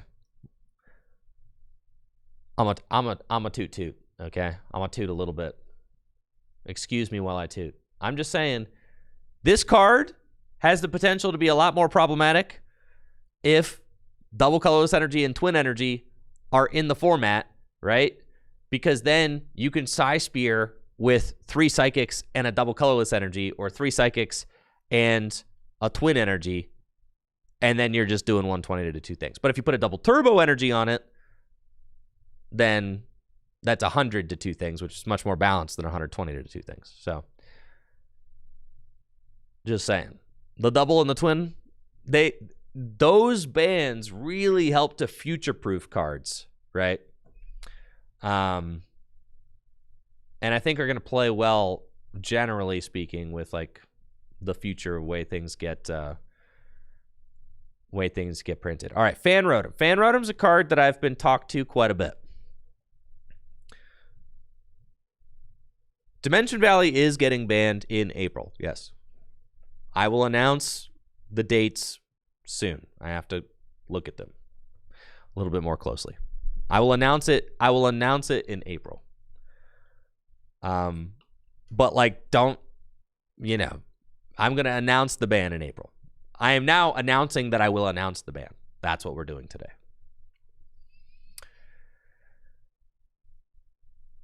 Fan Rotom, that's the thing. Okay. Pokemon has shown that over the years, they are willing and actually enjoy printing very consistent cards, right? Look at the consistency cards that we have had printed in the last few years. Battle VIP Pass, Buddy Buddy Poffin, Fan Rotom. There are more and more Pokemon getting printed that have call for family attacks. You've got Alolan Vulpix, right? You've got Hisuian Basculin. You just got, obviously, there's just so many guys that have like great consistency abilities. Fan Rotom is at this telepathic psychic energy, for crying out loud. Like literally telepathic psychic energy. Hot dang, dude. That card is crazy. Yeah, telepathic psychic energy, dude. That card is nuts.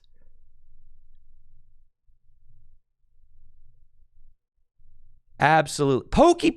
Freaking Pokepad. Pokepad, guys. Literal Pokepad. Telepathic psychic energy. So, as the format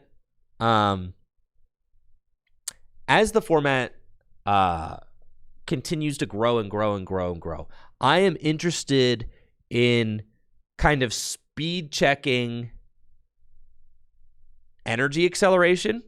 So any no-cost energy acceleration, especially old no-cost energy acceleration, right? Dimension Valley, double colorless energy, twin energy, things like that. Those are things that I'm interested in policing because they expedite the pace of the game for zero cost, right?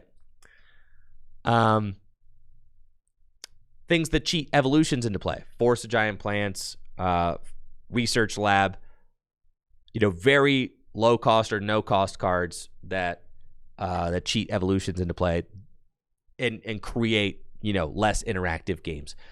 Fan Rotom to me is emblematic of this kind of design philosophy where creatures wants decks to be hyper consistent on the first and second turn of the game. If you look at the way that Creatures is designing cards now, as opposed to how they used to design cards 20 years ago, they are printing absurd item-based search cards. The craziest item-based search cards we've ever seen. The craziest energy-based search cards. We got Capture Energy and Telepathic. The craziest energy search cards. The craziest stadium search cards. We've got Artisan, right? We've got all of these incredible search cards. Fan Rotom is kind of emblematic of that design philosophy from the Pokemon Company. They have made it very clear with their design choices that they want decks to consistently be setting up on the first and second turn of the game.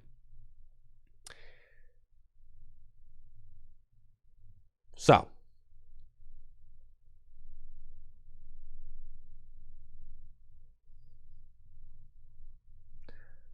with Fan Rotom, It is, to me, just a very good consistency card that does 1 energy for 70 damage. It's roll compression.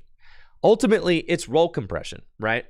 And all of the best cards in Gym Leader Challenge are roll compression, because is doing 70 damage for 1 energy broken? No. Right? No, it's not. Because you've got a lot of different things.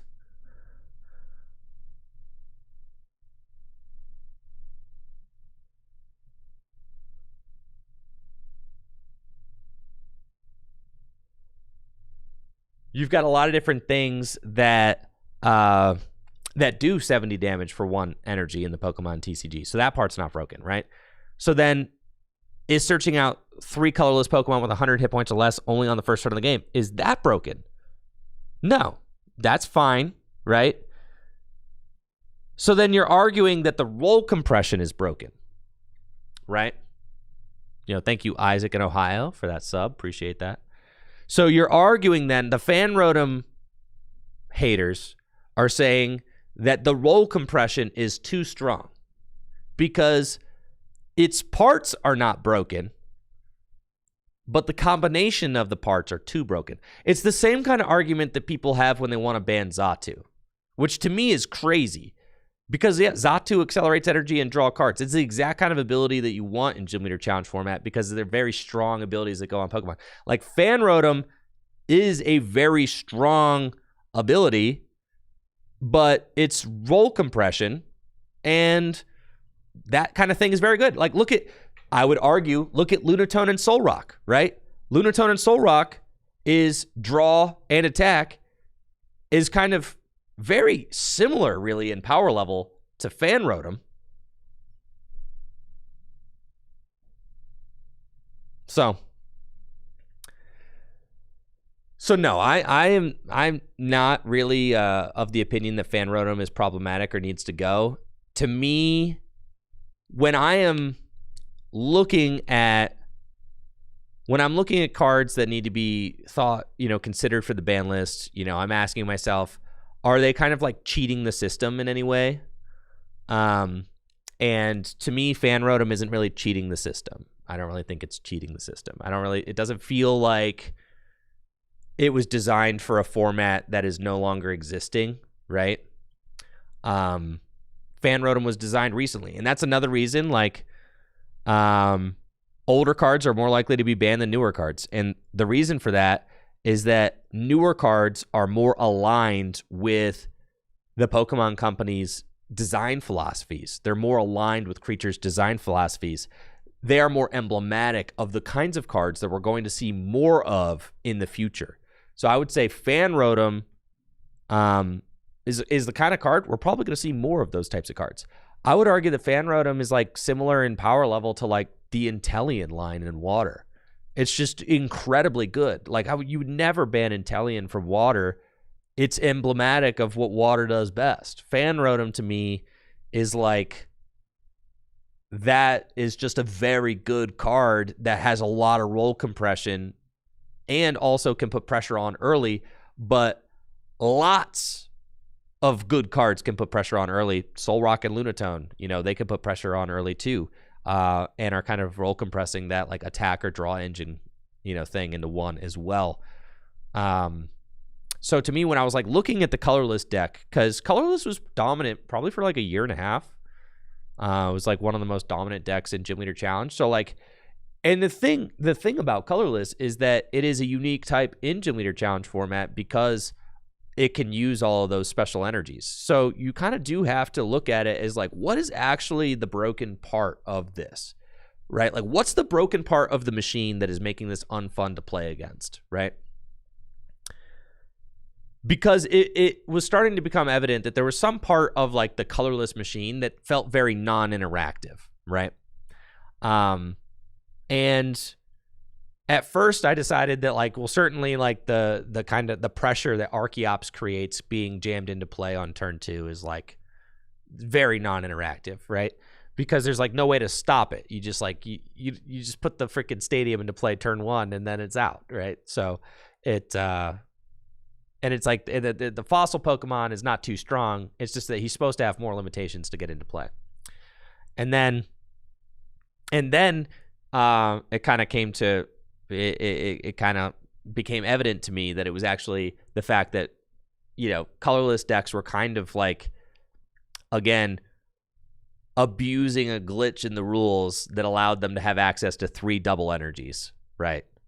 With double turbo, double colorless, and twin.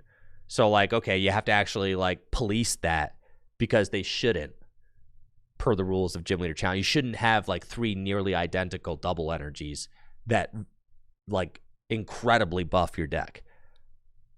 So diagnosing like what the actual broken non-interactive part is that's happening in a top deck, that's a big part of what I do, and obviously a ton of thought goes into it. And again, my ban philosophy might not be aligned with everybody else's. There's lots of people who want me to just ban to try and balance all 10 types in the format, like ban powerful. There's a lot of people who want me to just ban powerful cards, right? Like ban Zatu, ban Fan Rotom, ban this, ban that. Like, do you really want me to take Gym Leader Challenge and take the best decks in Gym Leader Challenge and bring them down to the power level of fire? Do you really want me to do that? No, you do not. I can assure you that we will not be having fun. You do not want me to do that. There will be way too many cards on the ban list, and every deck will freaking suck, dude. It's not what you want. That is not what you want. Now, I get why some people think that the ban list exists to perfectly balance the format. I get why people think that that is the reason. There's people think that that is the reason because cards often get banned from the best decks. The reason for that is that the most problematic cards become the most evident when they are being abused week in and week out at leagues, right? So like,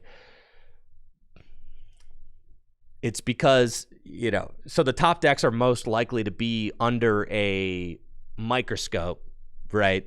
Because you got to be watching them the closest. Make sure there's not anything unfair going on here, right?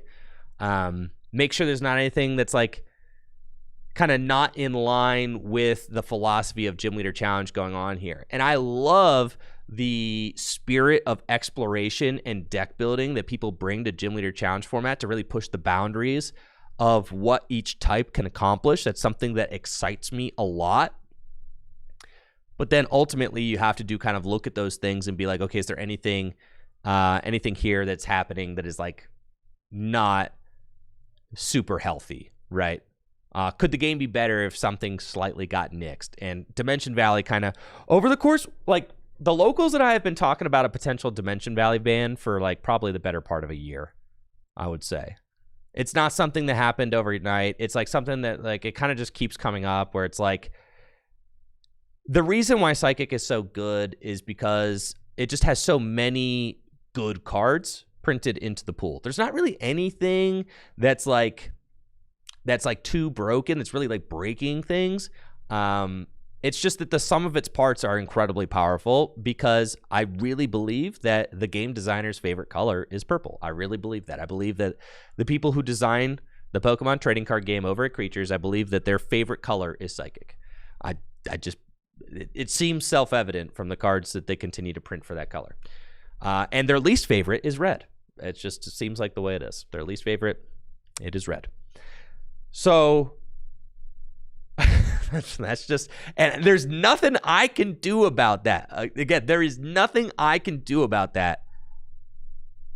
There's nothing I can do about that. That is because they designed the cards, not me. So,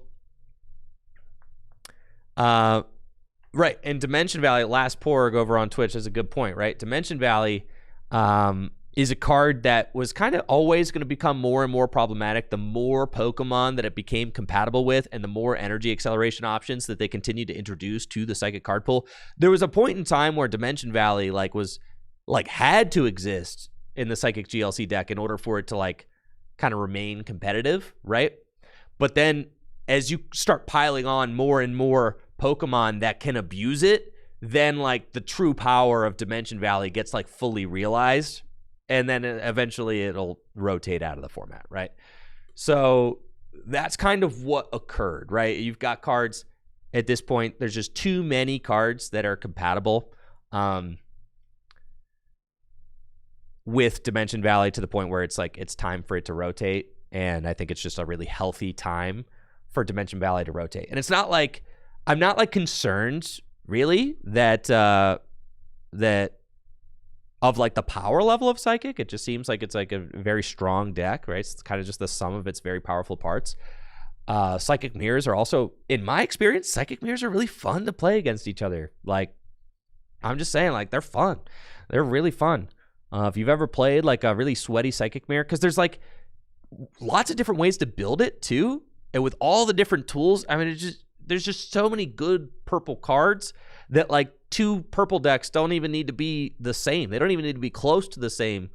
They probably have Boulder in it. They probably have like Malamar or Zatu, but like there's probably a lot of different stuff going in there too. So, so that's like my biggest concern is like how fun are the top decks to play against each other? Is there anything unfair happening? In Dimension Valley, it kind of became more and more evident that the amount of attackers that could abuse Dimension Valley, it just kind of was like it was a card that wasn't going to last forever in the format. All right. On the topic of unbans, okay. Let's talk about that. Yeah, not really interested in unbans. I ban cards from Gym Leader Challenge format with conviction because they are problematic with the current design in the Pokemon TCG. Like, they are problematic with the current card pool in the TCG. And the thing is that card pool, once introduced, is not like entirely getting removed. So, you know, if a card was added to the ban list, that things now what people are really latching on to when they ask cards to get unbanned is they are latching on to right here, right? Balance the types within the format. I could unban Amazing Raikou, right? And I could unban Double Colorless Energy and Twin Energy, and that would shake up the meta quite a bit, right? Because all of a sudden, you'd have turn 2 Amazing Raikou just blasting people's heads off.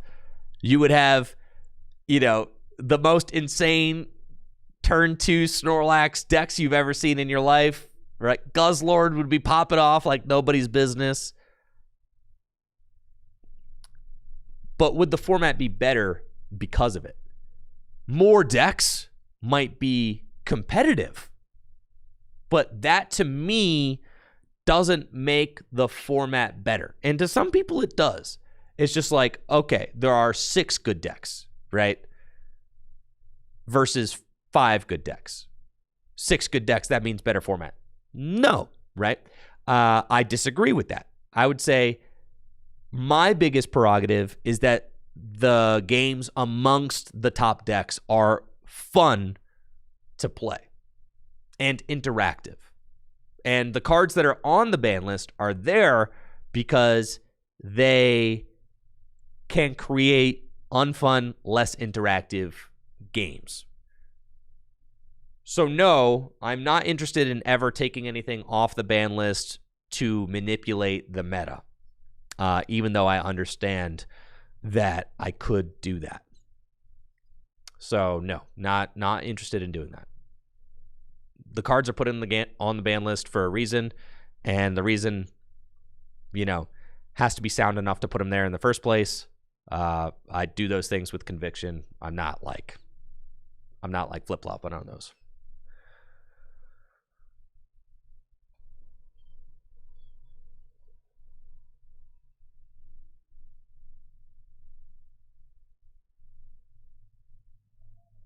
Any other questions we got?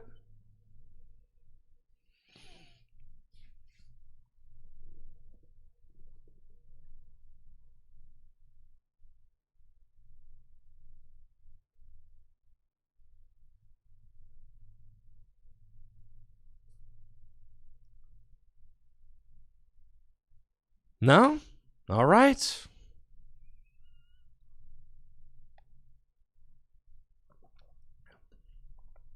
Are there any cards on the list? Like right now, the cards that I'm like watching the closest were like the ancient trait cards. And Dimension Valley was like the other one. The Deoxys coming up in the next set. That's kind of you know, those are the kind of cards that I'm like looking at right now.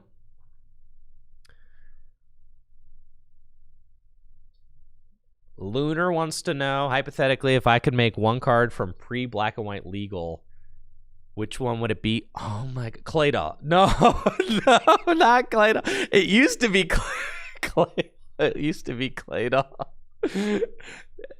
It'd have to be a fire card, right?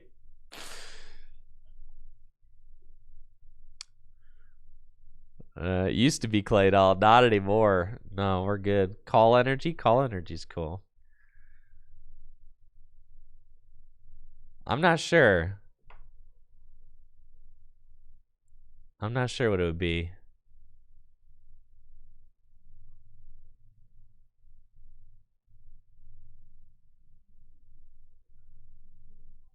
Sableye?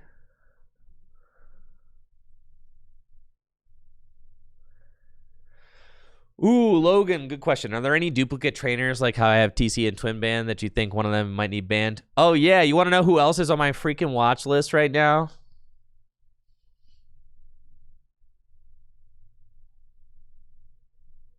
This guy, bro. This guy. Colorless decks, you all know what you're doing, and it is not in line with the spirit of Gym Leader Challenge. You know what you're doing, colorless decks.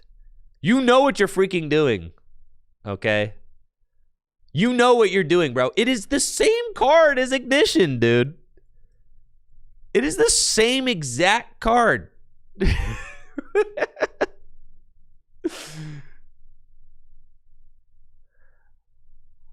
Ignition should be the one on Valus? No. Yeah, so Ignition is the better card. It's the updated version because it's stupid that you can't put it on a basic Pokemon to retreat.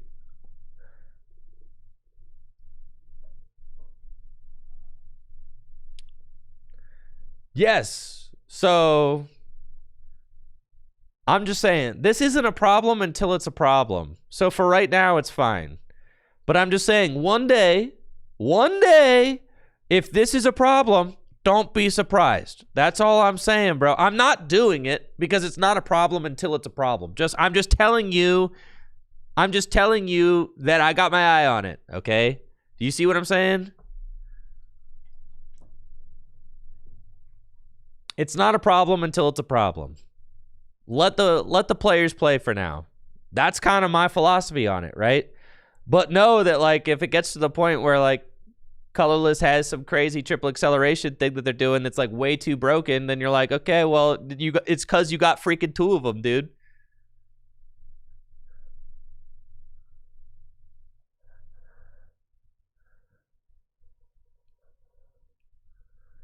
Triple Excel should stay for the same reason. Okay, DTE. So it's Lewis. I would counter your argument saying, okay, Double Turbo stayed because it had a downside. Triple Excel should be the one that stays for the same reason. I would argue that the Pokemon Company printed both Triple Excel and Ignition Energy, and Ignition Energy is the newest version of the formula. Just like Double Turbo Energy is their most recent iteration of the formula. So actually they decided that I would say that Creatures is showing us with the existence of this card that they felt like they put an unnecessary restriction on their old card. Does that make sense? So that's my way of, like, thinking about it. They're the same card, but they updated the formula. Cards that are the same card where they get the formula updated, those cards skirt the ruling of Gym Leader Challenge is that the format should be singleton, right? Literally, Ignition Energy and Triple Acceleration Energy, those cards are skirting the rules of a singleton format because they're basically the same thing, right? They're the same freaking thing.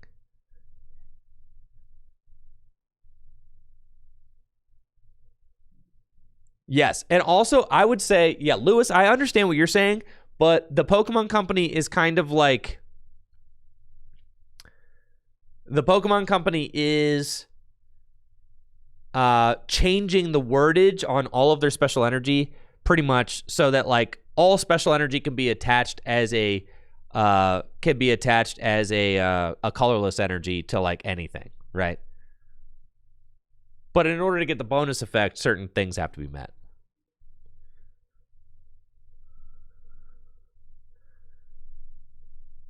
All right, Dino says, I'm sorry, this is very Hop How Berry Sharon to me. Is it really? Because nobody actually plays Hop How Sharon or Berry. Nobody plays those cards. But there's a colorless deck right now that I would consider a top 5 deck, a Gym Leader Challenge deck, that is abusing both of these. So, no, I would say that they are very much not the same thing, not even close. What about cards that are not as powerful, like Mallow and Cypher? I would say it's not. I would say that the general consensus is that it's not a problem until it is, right? Well, my general feeling is that cards that have duplicate effects are not a problem until they are, right? So, like, to me, Triple Acceleration and Ignition is fine. It allows for another deck to kind of, like, exist right now. It feels like the wrong focus. Well, I'm just saying I've got my eye on it. I'm not saying anything's going to happen to this. This is fine. It's cool. I like the colorless deck. It's cool. It's fine. It's fine. All right. It's fine for now. It's fine. I'm just telling you my thought. You want to know my thoughts? You're here. Okay.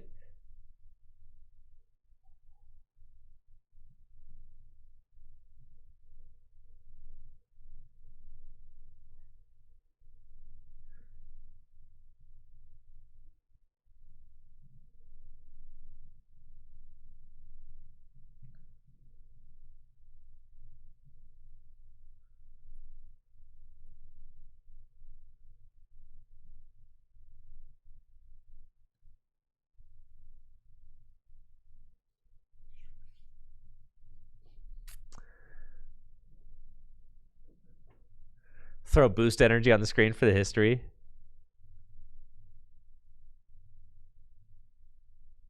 Yeah, not a problem yet, not banned yet. Precisely. I'm just saying it's my job to keep an eye on these kind of things, right?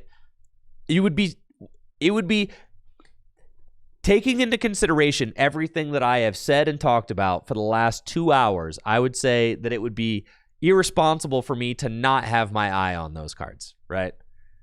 Literally based on like the rationale that I have laid before everybody. It would be silly for me to not acknowledge that those two could eventually become a problem. Of course they could, but they're not right now. So it's fine. We just let it ride. And that's generally my vibe with the format, is that you just let it ride. You let it ride as much as possible.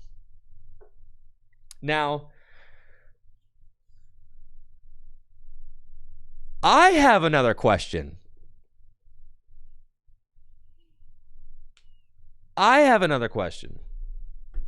For you all. How about that?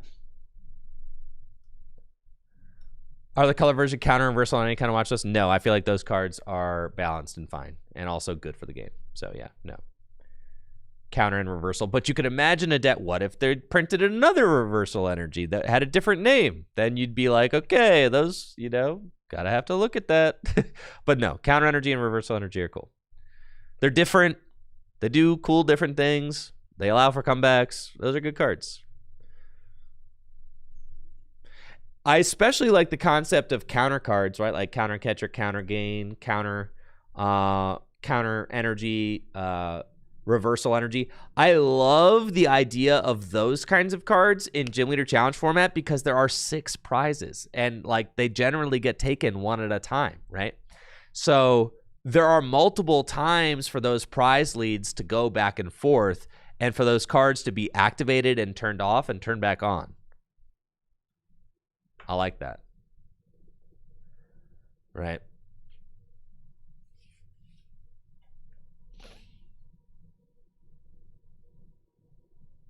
Ooh, if I was designing cards for the next TCG set, what's something that I would like to see added, design philosophy being introduced? Stage 2 Pokemon with 200 hit points. So my biggest want for the game design of the Pokemon TCG is for Stage 2 Pokemon to be surviving. I want Stage 2 Pokemon to consistently be surviving hits from big basic Pokemon. That is what I want. That would be the biggest thing that I want changed with the way that they currently design cards. And they're starting to do that a little bit, I would say.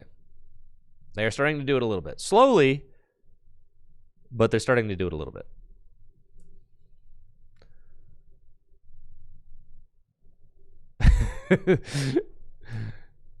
All right, so now I have a question for you all. I have laid out to you exactly why the ban list exists the way it does, my rationale for doing it, and all of the thoughts that I have about this format and its current state of things, and why the ban list looks the way it does. What should I do if the format stops evolving as much?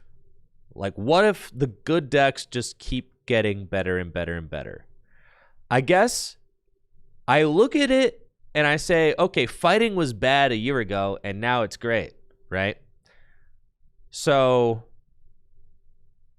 but say we go another 2 years with the same top 4 decks, right? Hypothetically. Yeah. What should I do if the last Stage 2 Pokemon becomes unviable, right? That's another interesting question. Expanded has shown that new cards will keep upsetting the meta. I do believe that, right?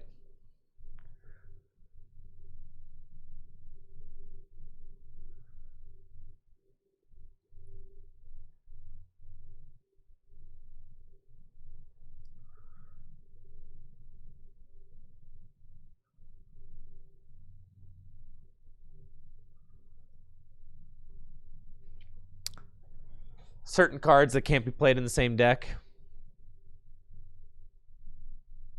All right. YouTube. All right. I see the YouTubers.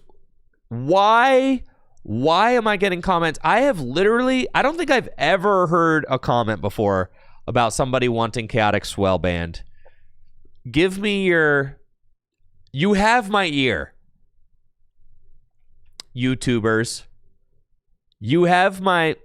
No, I'm not adding Chaotic Swell anywhere. This is a discussion. This is what a discussion looks like. I'm asking what is it that you see in Chaotic Swell that you do not like?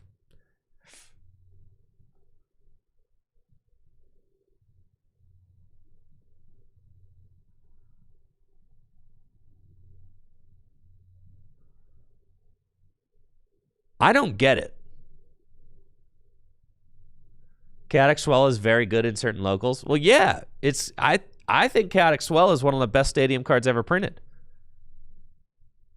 But isn't Chaotic Swell like great defense against Parallel City, which is also one of the best stadiums ever printed? I think Chaotic Swell is incredible.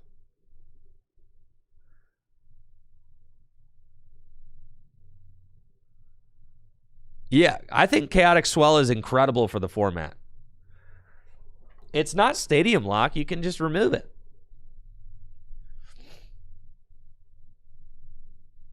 And Field Blower, Lost Vacuum.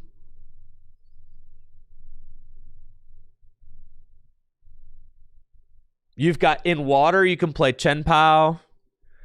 In Psychic, you can play Resetting Hole Marshadow.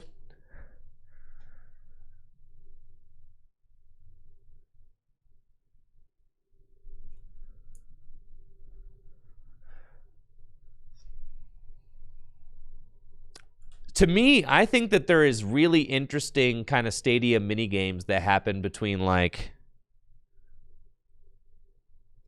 Parallel is one of those cards that I consider to be like one of the great equalizers of the format, right? This card is just like, this card kind of is the ever present. This card separates good and bad players, just straight up. It's one of the reasons I love it so much. Careless players will constantly get too many cards removed by parallel. Good players will play around it. It's just like a great equalizer in the format. It's very interesting. It keeps those crazy wombo combo decks that can just go 5 wide and create invincible board states. It keeps those decks in check. But then one of the biggest counters to parallel is Chaotic Swell.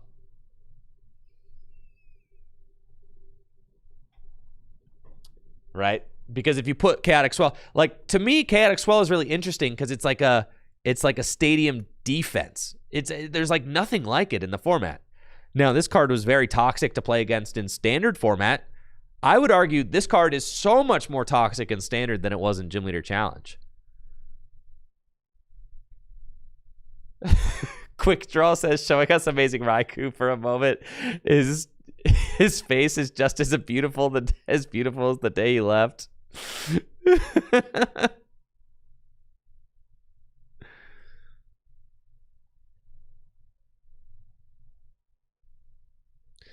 All right. Cards that cancel the same rules that they apply are not enjoyable. It's like an item card that says you can't play items for a turn. Chaotic Swell is... I disagree with that. Chaotic Swell is like a defensive stadium, right? Like, why shouldn't you be able to play a card that says your opponent can't put a stadium into play instantly? And it also has a counter, right? Chaotic Swell, to me, Chaotic Swell is like Tool Jammer. Like, having those defensive types of cards that stop your opponent's cards, like that's good. That's counterplay, right? And there's counterplay to Swell, just like there's counterplay to... There's actually way more counterplay to Swell than there is to, like, Hex Maniac.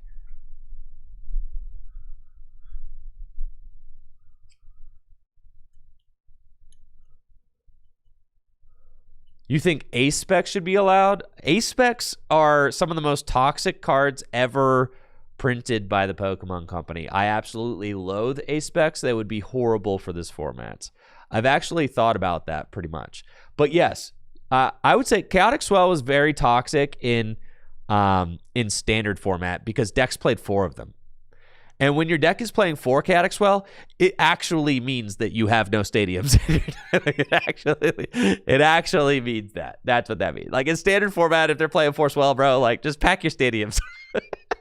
Like, just pack your freaking stadiums up. Like, that, it was incredibly toxic in standard.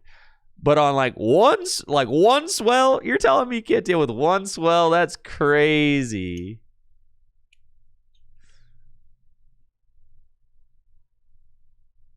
Ooh, Flam asking on YouTube, would I ever consider breaking one of the general rules for balancing reasons? Ooh. You never say never, but, like, generally that's not something that I like because think of it this way, right? Gym Leader Challenge is a format played all over the world by people in different countries that speak all sorts of different languages. It's played in Japan, it's played in Brazil, it's played in the UK. I mean, it's played all over the place. And there are judges and tournament organizers that are responsible for running the format all over the place. The format is played also, additionally, at the Pokemon Company's regionals, internationals, and world championships. Gym Leader Challenge is also being somewhat implemented on the Pokemon Trading Card Game Live via the Trainer Trials initiative. So, those are more incentives for me to keep the format as easy to adopt as possible, because the more complex I make it, the more likely something's going to get lost in translation, right? Bottom guy wants to know, would I ever consider banning a card because it is too difficult or expensive for players to reasonably obtain?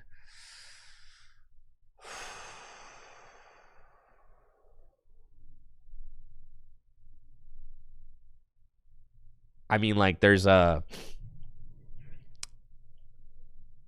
collector in me, like, loves the idea of older cards being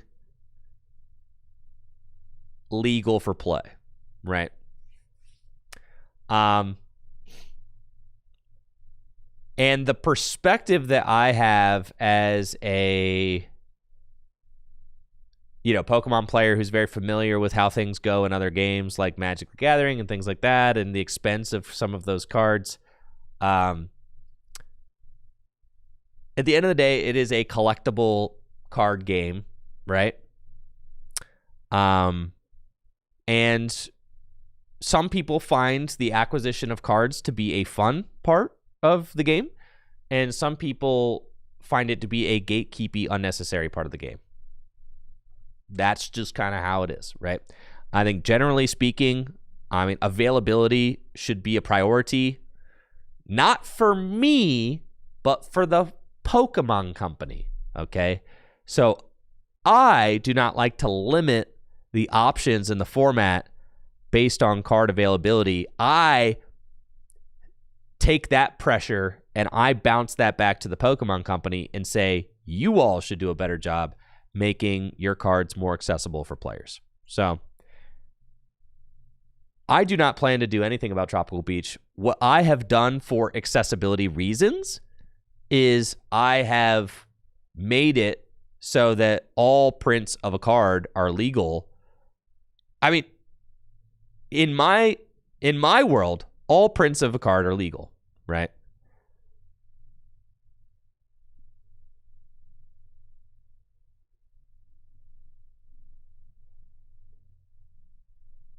All prints of a card are legal, as far as my rules go, right? So that means that you can play the World Championship versions of cards. So if you go to eBay.com right now and you type in Tropical Beach, right? Bang, there's one for $20. Now, the way I promote the format is that you should be able to play any printed version of the card by Creatures or by the Pokemon Company or by the Pokemon Company International. Any version of that you should be able to play. As the format director, I have put that out there into the world. You should be able to play whatever print you want. However, it's not my fault if your tournament organizer is putting those limitations on you. You know what I mean? Like, that's you take that to your tournament organizer, okay? Because I am telling you that you should be able to play with the cheapest version of the card you can find. And if it's a World Championship version of the card with a different colored border, who cares? If it's got a different color back, who cares? Just play opaque sleeves. Like, that is not a problem, right?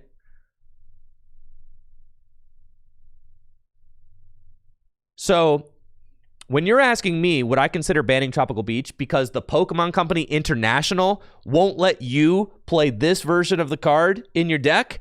Ha, no way. They should change their opinions. Not me. That's not me, bro. That's on them. They should change that. So, like, I ain't backing down on that because we allow this version of the card to be played at Full Grip Games.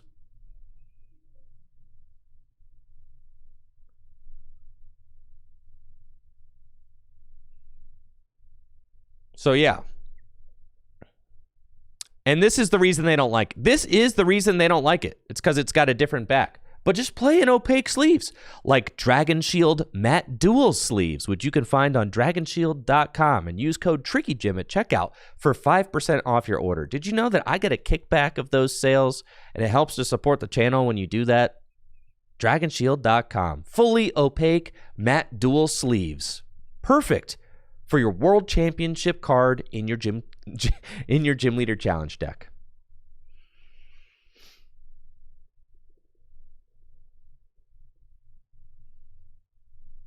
But honestly, that is a change that I want to see adopted on a wider scale. So, like, instead of just folding to the way that TPCI does things, like, I put pressure on them to do things that are better for the players, right?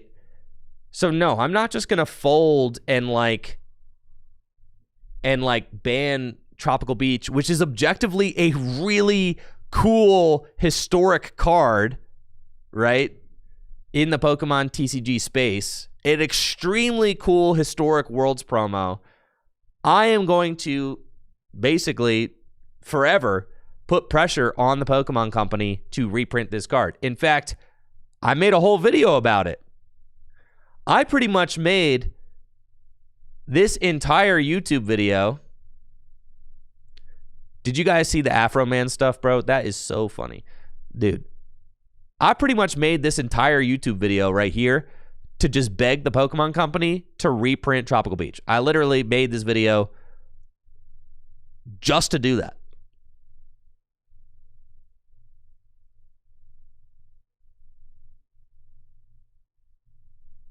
Because they should. And every time they reprint cards, I'm going to ask them to reprint Tropical Beach until they do. I'm hoping that Tropical Beach is in the 30th anniversary set, but if it's not, then another thing that I think that the Pokemon Company should do is, I think, how many of you guys in the chat belong to a Gym Leader Challenge league somewhere? Anybody? Does anybody go to a Gym Leader Challenge league? Have one nearby?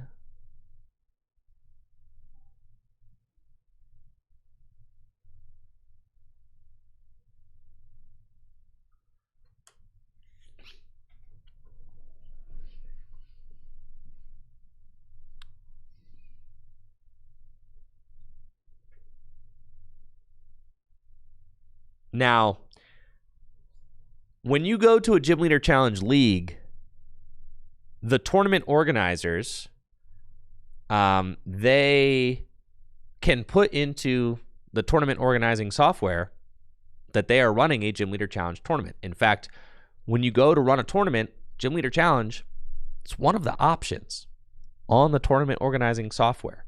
So they can...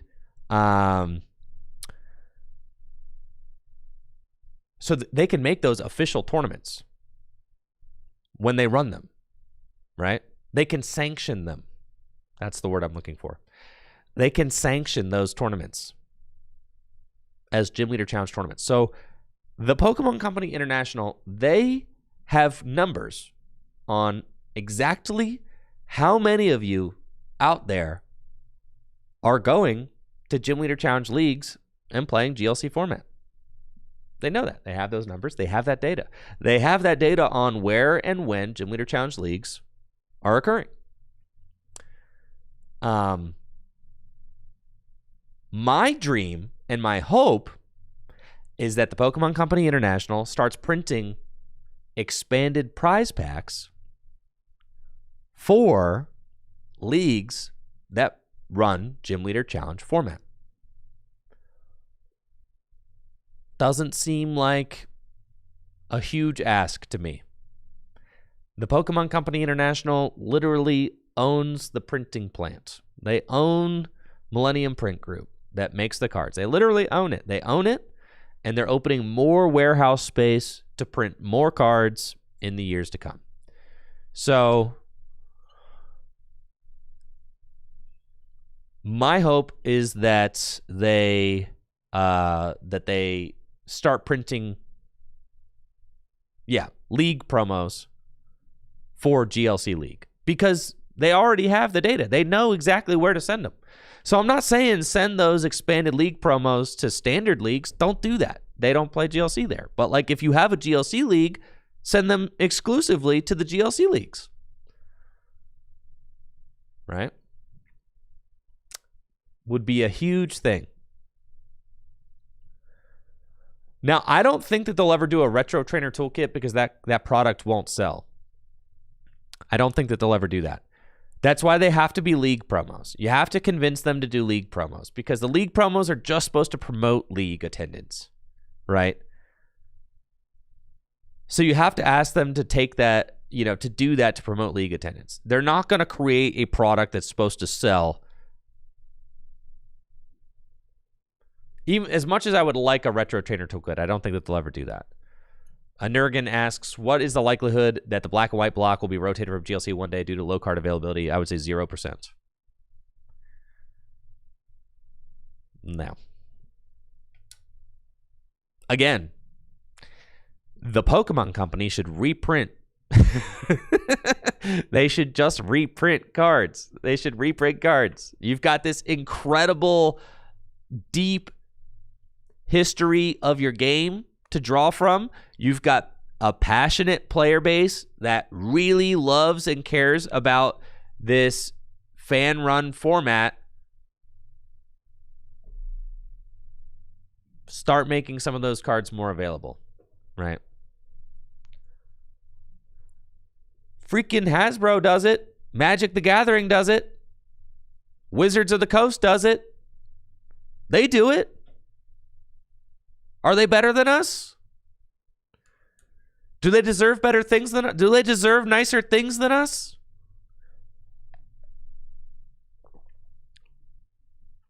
I don't know. I think that there is a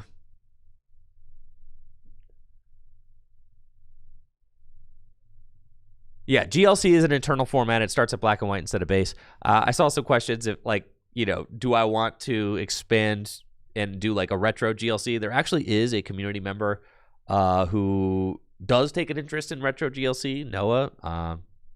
Talk to Noah about it. if you want to know more about retro GLC, Noah has taken it upon himself to be the one who is self-appointed to be in charge of that, and that's cool. Yeah, Noah has put more thought into that than anybody else. So if you're interested in retro GLC, let me hook you up with Noah.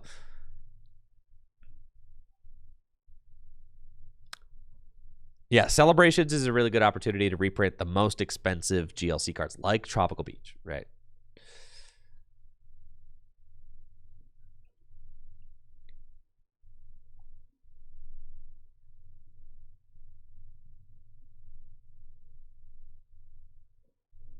All right. I think that's about all I got, unless anybody's got any burning questions here before I go. But I hope that this was informative and a nice, kind of peek behind the curtain as to what goes on with Gym Leader Challenge format. And I know it's long-winded, but I really wanted to make a video about my ban philosophy and the ban list. So it's just kind of like a way to help help people to understand what my thought process is with bans and running the ban list in Gym Leader Challenge format. And I hope that this lays this out. So, like, anytime somebody tells me, like, you should ban this card to make the meta different, like, I'm pretty much not going to do that. That's not what I'm doing here, right? That's not what we're doing. We're not trying to balance all 10 types in the format. I'm not just banning random powerful cards to shake up the metagame. That's not what we're doing, right? So, what's my favorite deck to play in GLC? Psychic. But I'm working on Metal. Honestly, Metal has been calling to me lately. Psychic's my favorite type. But knowers who know at Full Grip Games know that I have loved Psychic for a long time. I'm not just one of these bandwagoners, okay?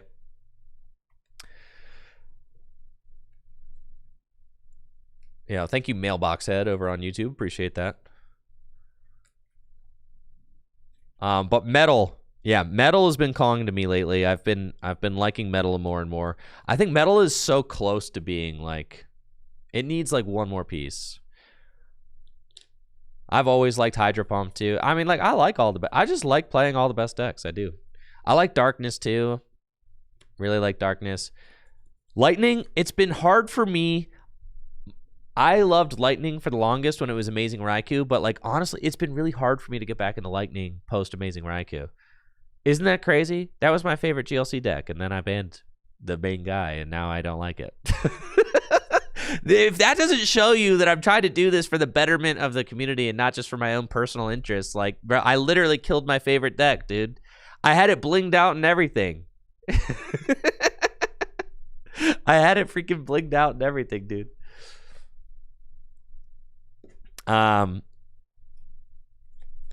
Ocean wants to know, what do I think is that missing piece for metal? Like a truly good Metagross. Because then you got the roll compression, right? You've got the Metang is already really good. You just need a truly good Metagross. And I would say you also need like a truly good early aggro guy. Right now, like the Iron Crown and the Dialga just like aren't really, they're not really it. But you need like a guy, you need a guy for metal that's like on the power level of Ogie Dogie and like Iron Boulder. That's just like kind of what you need, right? So